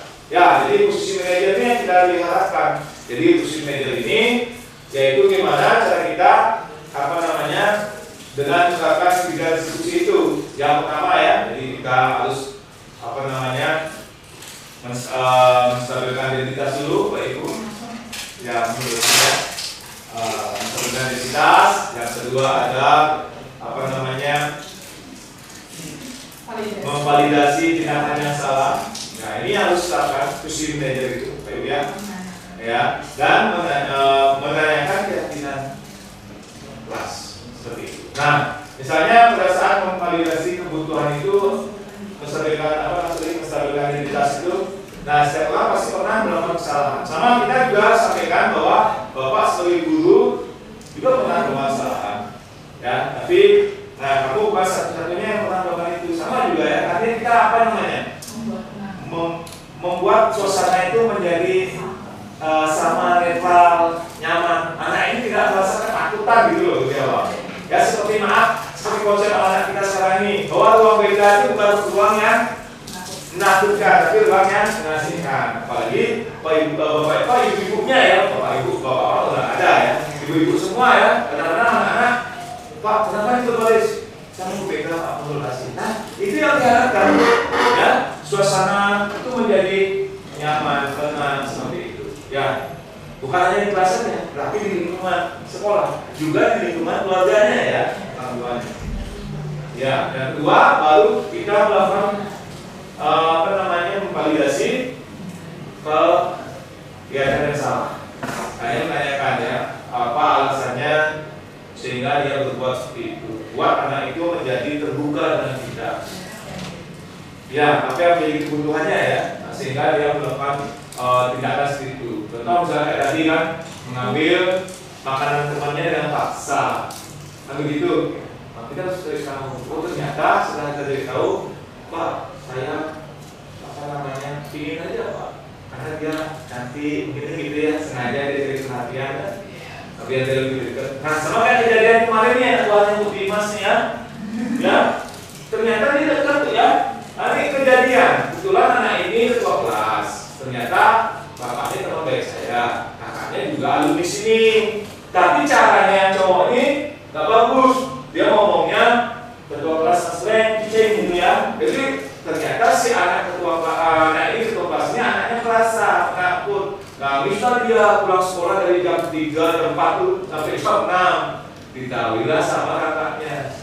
Nah akhirnya syukurnya orang tua mau koordinasi ya, dia koordinasi sama saya bahwa anaknya begini, oke, tidak usah berlanjut, kami yang akan mengkondisikan koordinasi baik dengan wali kelas, baik dengan BK, baik dengan, jadi ya di sana ini lebih banyak BK ya, terus ini menerapkan itu sudah sering saya lihat, sudah bagus sekali prakteknya ya. Jadi, nah setelah kita tanyakan, kan ada hubungan khusus tuh ya, yang diinginkan oleh si laki-laki ini kan gitu ya, karena ada penyampaian. Dia Pak, duduknya berdua. Oh ternyata dia ada ini dekat sama anak ini, mungkin caranya aja yang salah. Kan?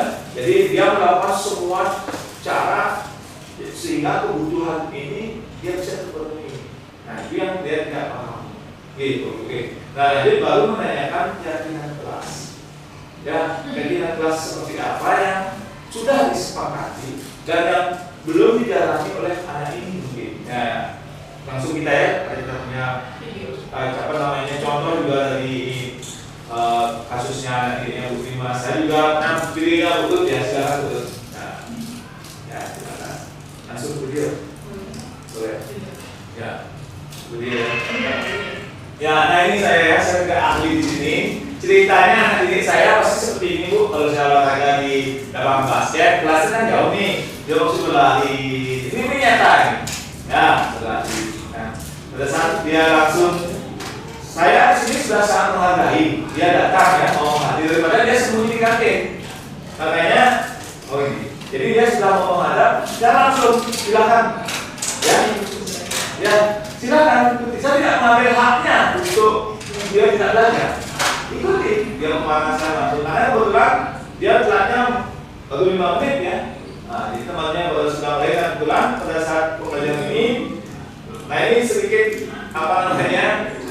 Ya contoh ya, mungkin tidak sempurna, tapi saya berusaha untuk membuatnya. Karena di sini kita sama-sama belajar. Ya, yang pertama saya melakukan yaitu memvalidasi tindakan ya, menstabilkan identitas, menstabilkan identitas.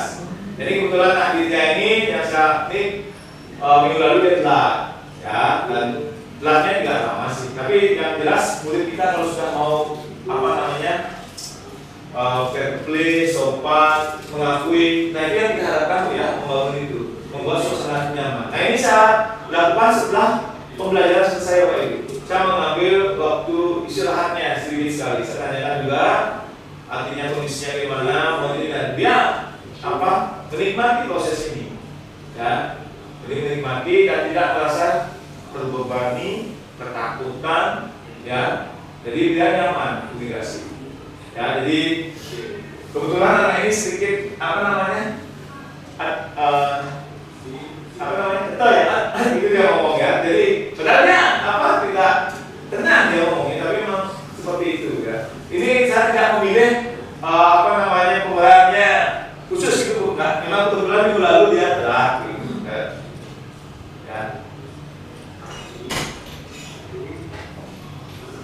Nah jadi saya coba ini apa namanya setelah saya menstabilkan identitas, ya, saya memvalidasi tindakan yang salah apa dan ternyata dia apa saling menghormati ya, menghargai dan tanggung jawabnya ya, maaf, tanggung jawabnya untuk hadir tepat waktu dalam pembelajaran. Ya, jadi anak ini apa namanya sudah menyadari dan masih ingat kebetulan kita sudah membuat juga keyakinan kelas dan melalui pertama itu jujur saya bilang waktu itu kan saya baca nih ada hukuman, ada konsekuensi, ada restitusi. Nah saya waktu itu membuat adalah ya berdasarkan dari kebaikan didik anak, misalnya membuat kesepakatan kelas dan itu konsekuensi ya. Nah ternyata dari sana kita harus ke keyakinan kelas itu ya, dari apa namanya kesepakatan itu dirikan keyakinan seperti itu, sehingga nanti anak-anak itu bukan terpaksa, karena itu dari tutupnya dia kan gitu ya, dari mereka untuk mereka. Jadi ada alurnya yang Bapak Ibu laksanakan sana, ya. Nah tentu di sini yang kita harapkan kita bisa bersama-sama melaksanakan sekolah, ya. Nah sampai nanti kita terjebak untuk di hukuman itu, ya. Ada di hukuman itu akan membuat Bapak Ibu, ya, gimana ya, hukuman itu menjadi lengang, ya. Ya. Oh, dua ya sama dua. Nah ini ceritanya memang saya temukan ya, nah ini temannya kan biasa nih kita dalam memberikan proses ini kan tidak boleh teacher center ya, harus student center. Karena untuk mereka untuk memberikan pemanasan kepada teman-temannya secara bergilir. Dan ternyata si Aditya ini asik ya, baru temannya colek begitu. Nah kalau ini dibiarkan kan berbahaya, tapi saya tidak stop haknya di sana. Saya biarkan aja, tapi saya ingatkan sebentar ya, Gus. Nah itu begitu aja, dia sudah ngerti. Ya dan sini, nah ini mohon maaf karena adanya kegiatan CS, jadi suaranya tidak terdengar ya. Jadi di sini saya komunikasi pada saat jam istirahat. Jadi sampai waktu jam istirahatnya. Saya mau izin kepada anak ya. Kalau dia memang mengizinkan baru kita lanjutkan. Kalau enggak, ada alasan apa ya jangan dulu. Kita cari momennya. Ya, ini Bapak Ibu dari kegiatan ini tidak boleh mengambil hak anak untuk belajar. Ya, tidak boleh. Jadi seperti itu. Ya. Nah kebetulan ini ya sebenarnya apa ya, kita harus berskenario ya. Itu masuk cerdas anak ini. Dia hanya 10 menit belajar ya. Ada 3 peran yang harus kita. Pertama dari apa namanya identifikasi apa namanya? Identitas itu ya, identitas, menstabilkan apa namanya, memvalidasikan salah, dan dia termasuk cepat anaknya gitu. Dan kebetulan mungkin dia perlu perhatian gitu. Begitu aja berperan dia nyaman gitu. Pak saya Pak, ini yang perempuan yang ini ya Pak, memang betul saya. Jadi saya sama mungkin kayak Butut ya. Si Lobo kan saya tahu nih, anak Lobo itu kan anaknya yang perlu kasih sayang ya. Kalau kita lihat ya maaf, karena saya sering lihat si Lobo ini sering berbuat yang kurang pas lah sebagai seorang siswa. Nah, dulu itu kejadian dulu saya langsung lihat yang bahwa dia di luar jam sekolah memang tanggung jawab keluarganya. Ya, ternyata ibu bapaknya nggak bisa ya. Di sini ada rokok dua. Setelah ada rokok dua, ternyata begitu saya pergi dia nyanyi oleh kakak kelasnya si Dulo gitu. Iya, gitu. Saya masuk. Nah, anak ini memang saya lihat semangat sekolah, tapi perlu kasih sayang. Ya, oke. Sekarang lanjut yang video yang berikut nih, baru ini ahlinya ya. Terima kasih ya Pak Ibu. Kita sekarang jadi artis terus nih. Maaf kalau di sini Bapak Ibu ya. Videonya agak kurang bagus ya. Kita belajar dari maksud dari tindakan segitiga distribusi di mana kasus di sini siswa melanggar tidak menggunakan seragam. Ini seharusnya pakai apa Bu hari Kamis? Bagian ada. Pakaian adat ya, aja. Terus kemudian harus ada pakai model ya, untuk yang laki-laki. Ya seperti itu.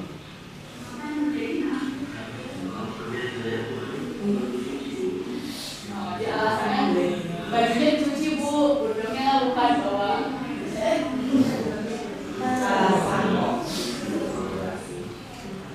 Nah, di sini saya menstabilkan diri kita dengan menyampaikan bahwa saya tidak mencari kesalahannya, tetapi kami mau sama-sama mencari solusi supaya ke depan bisa berlaku yang baik. Nah, di sini selanjutnya setelah arah program, maka dilakukan validasi tindakan salah, di mana di situ saya menyampaikan kalau misalkan ibu memberikan kebebasan sama dia untuk menggunakan pakaian saat ini, ya, dan itu terus berlanjut di hari-hari kemudian, ya, kira-kira apa tanggapan temannya terhadap dirinya, ya, terus kemudian dia bilang bahwa teman-temannya pasti akan menganggap bahwa saya itu adalah indikasi dan saya juga tidak adil. Nah, dalam hal ini saya menyampaikan lagi kalau begitu, gimana caranya supaya kamu menunjukkan bahwa kamu adalah orang yang disiplin dan juga bisa menemukan keadilan di sesamanya, gitu ya, di keluarganya. Di situ dia bilang bahwa saya bisa merubah ini Bu. Saya akan mengingatkan diri saya untuk menggunakan kemeja. Gimana caranya? Saya tanya lagi. Nah, itu proses untuk menanyakan keyakinan bahwa dia pengen berubah, ya. Dia ingin lebih disiplin. Gimana caranya? Dia bilang dia sendiri yang tahu. Saya akan info sama ibu supaya setiap malam saya akan menyiapkan baju saya seperti itu kan. Oke, kalau kayak gitu bagaimana kalau misalnya ibuku nggak bisa mengingatkan pada saat itu, ya? Saya mau bikin alarm Bu di handphone saya dan menuliskan bagaimana. Nah itu kita sampai bikin kalau bisa juga sampai kita cek di handphone dan alarmnya aktif atau tidak, jangan sampai tidak aktif ya kan gitu. Nah kemudian setelah itu dievaluasi. Nah di hari berikutnya kira-kira gimana? Kalau misalnya dia berpakaian rapi, apresiasi, bagus sudah berubah ya Nak ya. Semoga ke depan bisa konsisten. Nah, nanti kalau dia tiba-tiba nggak konsisten karena itu bukan sesuatu yang habit yang baik, maksudnya bukan sesuatu yang habit bagi dia, belum terbiasa, kita coba lagi, ingetin lagi. Ya Bapak Ibu, namanya mengubah karakter itu nggak bisa ya Bapak Ibu ya. Balik lagi ya Bapak Ibu ya, karena kita ketahui bahwa yang namanya karakter itu udah ada dari diri kita, bawaan dari diri kita, bawaan di keluarga kita, ya terbukti karena penguatan karakter itu dimulai dari keluarga. Tapi karena di sini kondisi yang sudah disampaikan sama Pak Wayu Sumerdita terkait dengan keluarganya, dia butuh kasih sayang, dia butuh perhatian dari kita. Kenapa mungkin dia berpakaian itu? Ya karena mungkin dia mainnya disapa, Ronggo bajumu, Ronggo baru ya, gitu ya. Tapi dari sini saya belajar bahwa ternyata apapun yang kita lakukan, apapun yang anak-anak lakukan, ternyata semua itu ada kebutuhan dasar yang mungkin belum terpenuhi. Dari situlah kita mengajak bisa memenuhi kebutuhannya, tetapi dengan cara yang benar dan tidak merugikan orang lain. Nah, dari sini saya harapkan juga ya. Jadi mungkin saya tambahkan, kebetulan anak Kongo ini sangat persis ya, kebutuhan materinya terpenuhi sekali. Nah, yang tidak terpenuhi adalah kasih sayang orang tua. Karena itu dia memang berasal dari keluarga yang nah di situ Bapak Ibu. Jadi ternyata sudah lumayan lama ya Kita berasa ya.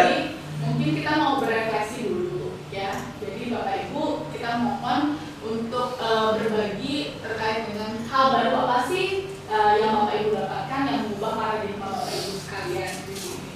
Mungkin saya minta 2 orang dari guru yang di sini untuk menyampaikan apa yang berubah ya, paradigma apa yang berubah dari Bapak Ibu setelah mengikuti kegiatan diseminasi pada hari ini. Budaya positif. Ya. Diseminasi budaya positif. Ya. Silakan berdiri dari yang tadi mungkin setelah kita paparkan. Ya. Silakan berdiri. Ya. Mohon izin Ibu menyampaikan apa yang saya dapat dari penyampaian Pak Sumita dan juga Guru. Saya Bu Nining, di sini mengajar dari Kursus Budaya. Tentunya saya sangat mengapresiasi sekali dengan kehadiran Pak Sumita dan Guru menghadirkan kami semua di sini yang perbedaannya adalah guru-guru yang hanya mempelajari materi saja, seperti itu tidak terlalu mendalami bagaimana sih caranya menindaklanjuti perilaku siswa yang kurang disiplin, lalu juga perilaku siswa yang bermacam-macam seperti itu ya, cara berpakaian, lalu mereka juga belum tahu arah dirinya kemana seperti itu. Saya sangat mengapresiasi sekali, saya berterima kasih. Lalu paradigma apa sih yang saya dapatkan selama ini barusan seperti itu? Apa yang saya dapat adalah bagaimana caranya sebagai wali kelas menghadapi siswa terkait dari hukuman, bedanya atau perbedaan dari hukuman, lalu konsekuensi dan juga restitusi seperti itu Pak. Ternyata ketiganya berbeda sehingga kita sebagai guru sekaligus wali kelas bisa bertindak yang tidak menyamai semua siswa seperti itu, tindakannya harus berbeda-beda dari latar belakang siswa yang juga yang berbeda-beda seperti itu. Itu saja yang bisa saya sampaikan. Dan juga yang tentunya yang saya dapatkan adalah bagaimana sih menjadi guru yang mengajar bisa dengan mendalami dari kurikulum merdeka dan juga profil pelajar Pancasila seperti itu. Dan mungkin apakah boleh bertanya? Boleh silakan Ibu. Kita jawab bareng gitu ya.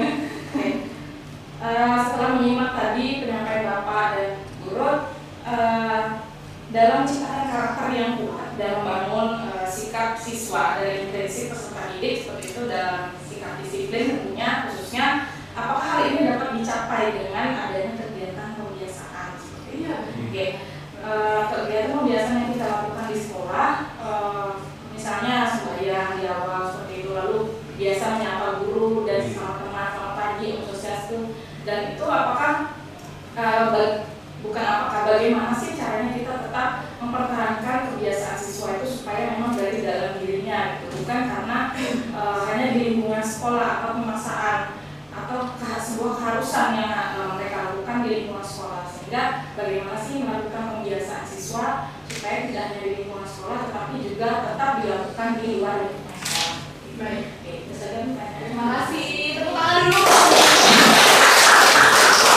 Mungkin ada yang ingin menanggapi sebelum kita menanggapi pertanyaan dari Bu Nining. Silakan. Mungkin Bu. Terkait dengan yang saya tangkap dari Bu Nining itu adalah apakah bagaimana caranya supaya selain dari pembiasaan anak itu sendiri bisa melakukannya dengan melakukan hal-hal yang baik tersebut ya, seperti budaya positifnya yaitu 5S dan juga kemudian bersembahyang itu sudah keluar dari dirinya sendiri ya. Mungkin ada yang ingin menyampaikan? Ada Bu Silvi. Berpendapat boleh. Silakan. Terima kasih atas waktunya. Selamat pagi Bapak Ibu. Untuk ini dan Bapak. Saya ingin menyampaikan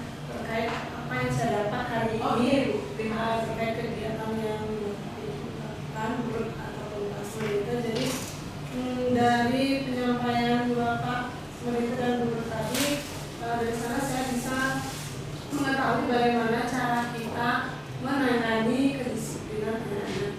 Ya, bagaimana cara kita memecahkan masalah ketika kita menghadapi permasalahan terkait kedisiplinan anak-anak. Apa yang harus kita lakukan? Apakah kita harus memberikan konsekuensi atau malah memberikan restitusi dan hukuman? Seperti itu. Jadi terima kasih banyak sudah mengizinkan saya dan mengundang saya untuk kegiatan ini. Jadi ada beberapa hal positif yang bisa saya lakukan. Terima kasih. Untuk pertanyaan Bu Nining, Pak Bayu mau menyampaikan dulu. Saya sering melengkapi ya. Terima kasih Bu Nining atas pertanyaannya. Jadi memang betul ya, budaya positif yang harus kita bangun kebiasaan itu buat anak kita. Mulainya tentu kita harus berkolaborasi ya, baik itu Bapak Ibu guru, pegawai, siswa, komite, orang tua, ataupun pemangku kepentingan di sini di bidang pendidikan ataupun di lingkungan masyarakat. Nah ini bisa saya sampaikan ya, karena saya harus melihat ya, saya harus melihat. Jadi gimana caranya siswa kita ini memang itu dalam dirinya yang sudah muncul konsisten itu berperilaku tadi ya, berusaha Om Swastiastu. Ternyata bukan hanya di sekolah saja Bapak Ibu.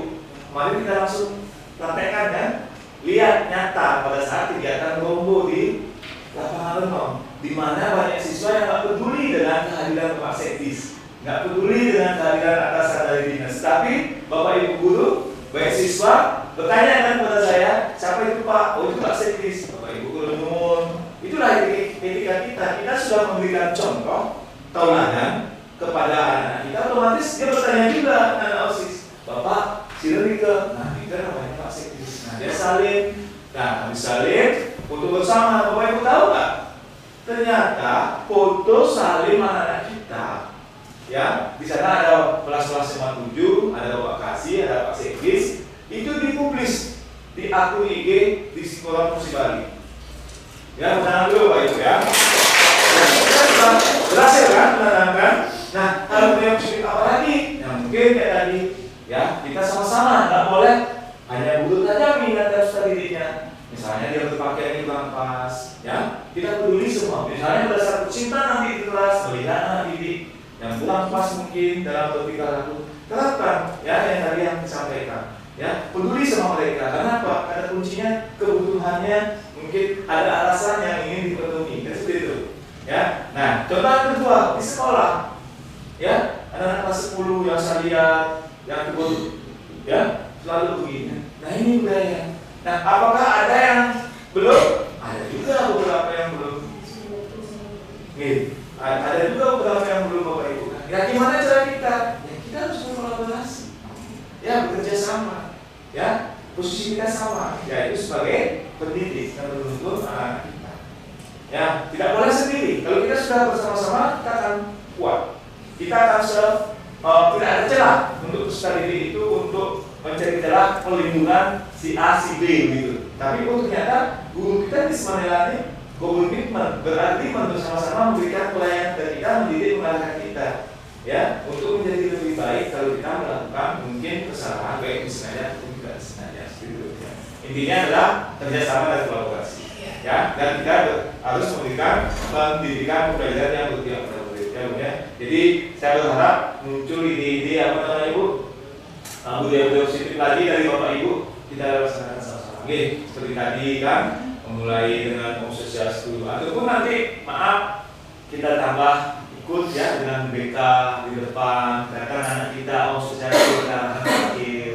Jadi tertib dari awal, ada kesempatan dia lagi nanti ikut kelas dulu saya, Pak buat Pak, jangan parkir sana nggak. Begitu dia sudah tahu bahwa sana nggak parkir, dia pasti udah jangan parkir dengan baik. Ya, jadi seperti itu. Mungkin itu nanti kita bersama-sama memikirkan. Ya termasuk juga masalah budaya positif untuk sampah. Kalau sampah sudah dari sumbernya, yaitu dari siswa ditaruh di tempatnya yang benar, organik dari situ. Jadi CS akan lebih ringan. Ya, mana yang memang kita tidak bisa olah, itu yang kita kerjasamakan dengan desa. Mana yang kita bisa olah, kita tahu seperti itu. Jadi banyak yang positif yang bisa kita dapat. Intinya, kuncinya kerjasama dan kolaborasi. Dan komit selalu ya. Terima kasih, Bu, silakan. Baik, terima kasih Pak Wayan dan juga terima kasih juga untuk Bu Nini yang sudah memberikan pertanyaan kepada kita ya terkait dengan bagaimana caranya supaya bisa menumbuhkan motivasi yang prinsip selain dari pembiasaan yang dilakukan. Ya baik, balik lagi dari sini kalau yang saya terapkan di kelas selalu ketika kita membuat keyakinan kelas itu selalu ada dasarnya. Kenapa? Terus tujuannya apa sih nak kita bikin kayak gini? Kenapa kita bersepakat demikian? Jadi ketika mereka melakukannya mereka akan sadar. Dari sadar itulah mereka akan tumbuh motivasi. Ya.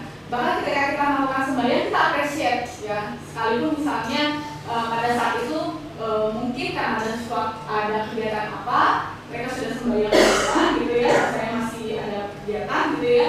Lalu kemudian saya masuk kelas, saya sudah sembahyang tadi pagi gitu kan. Terus sudah Bu, oke terima kasih banyak saya sudah sembahyang. Apa ada kehadiran Ibu gitu kan.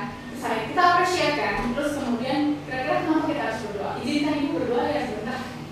Karena Ibu mungkin tadi ada kegiatan tadi di awal. Nah seperti itu. Jadi bisa kita buat seperti itu sehingga akhirnya anak-anak itu sadar oh ya Bu kita sembahyang supaya bisa hari ini boleh berjalan dengan lancar dan lain sebagainya. Nah jadi selalu ada refleksi sih kalau menurut saya. Bahkan kalau misalnya kita kemarin saya belajar juga ya di kegiatan Bapak Karya sama Pak Victor dan juga rekan-rekan CBP yang lainnya, ternyata di situ saya sadar bahwa kegiatan refleksi itu membuat kita jadinya ketika melakukan umpan balik dari satu guru dengan guru yang lain ataupun kita yang diumpan balik sama siswa, kita jadinya tahu maknanya mengapa sih kita melakukan itu. Oh ternyata maknanya demikian gitu. Dan ini ternyata bisa menumbuhkan kesadaran itu yang akhirnya menumbuhkan motivasi kalau menurut saya begini. Makanya pembiasaan itu harus konsisten, harus bersama-sama. Kata kuncinya itu untuk menumbuhkan suatu perubahan yang lebih baik, khususnya di budaya positif. Baik, untuk lanjut berikutnya adalah saya minta salah satu guru untuk menyampaikan gimana perasaan yang Bapak Ibu rasakan saat ini ya selama mengikuti kegiatan diseminasi. Mungkin Bu Ayu boleh menyampaikan pendapatnya, perasaan yang muncul selama mengikuti diseminasi gimana?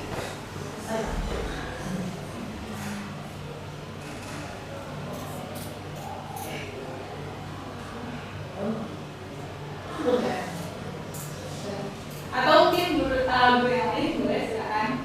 Bu Sinta mungkin ya udah nggak selalu ini boleh.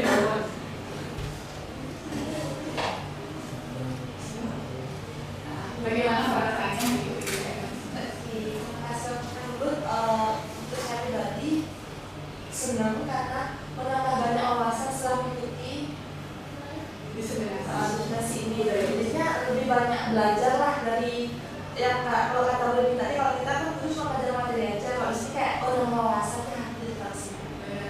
Makasih banyak ya Bapak Ibu ya, ketika kita mengimbaskan juga sebenarnya adalah hal yang senang, walaupun kadang merasa aduh kayaknya gak waktu di Bapak Ibu semua nih. Tapi jujur saya juga belajar di PGP, memang waktu yang membuat suatu hal yang tantangan sih ya.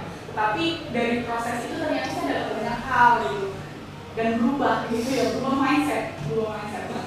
Terus kemudian yang keempat, hal apa yang akan dilakukan selanjutnya setelah memahami budaya positif? Mungkin Bu Kiki mau berpendapat kira-kira ke depan mau bagaimana Bu untuk bisa melanjutkan budaya positif di sekolah setelah mendapatkan materi pada hari ini. Terima kasih Bu. Tadi sih yang begitu sangat saya perhatikan yang terkait yang berpendapat tentang hukuman konsekuensi ya. Untuk di BK sebenarnya yang sepanjang saya rasakan itu lebih dominan anak-anak tuh kalau misalnya disuruh nulis nanti kalau misalnya kamu panggil lagi kamu apa, itu lebih banyak mereka menghukum diri mereka sendiri kebanding memberikan konsekuensi ke diri mereka sendiri. Jadi saya merasa bakal ini bakal ada perubahan sih kayaknya gitu. Jadi setelah adanya kegiatan seperti ini saya merasa oh nanti untuk murid kalau seandainya ada yang melanggar lagi mungkin bukan lebih ke kata hukuman dikasih, lebih ke kata konsekuensi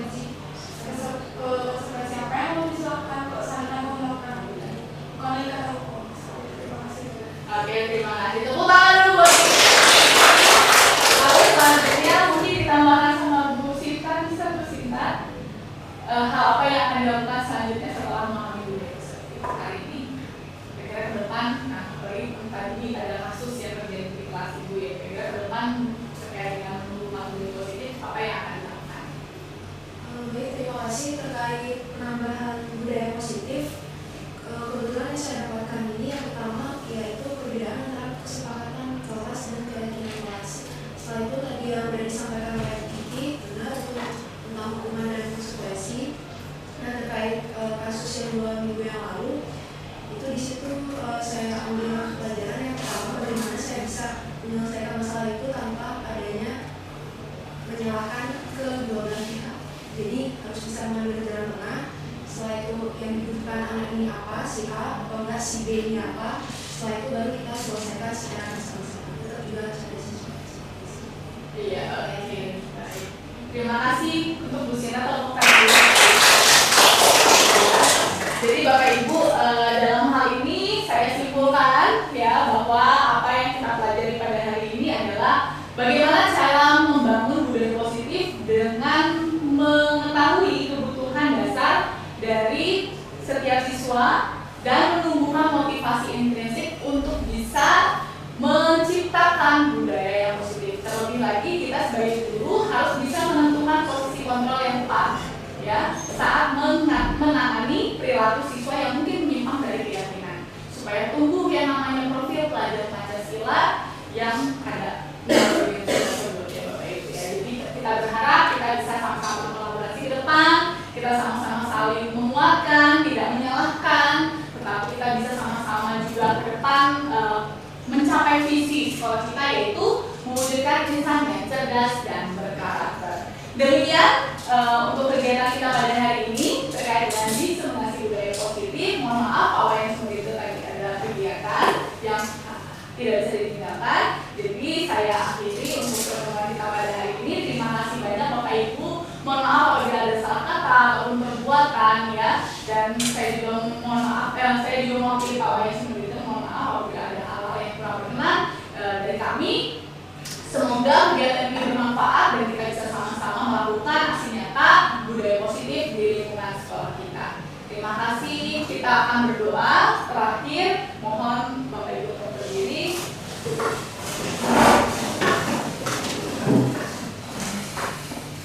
Mari kita hening sejenak, kita berdoa mengakhiri kegiatan pada hari ini. Berdoa dimulai.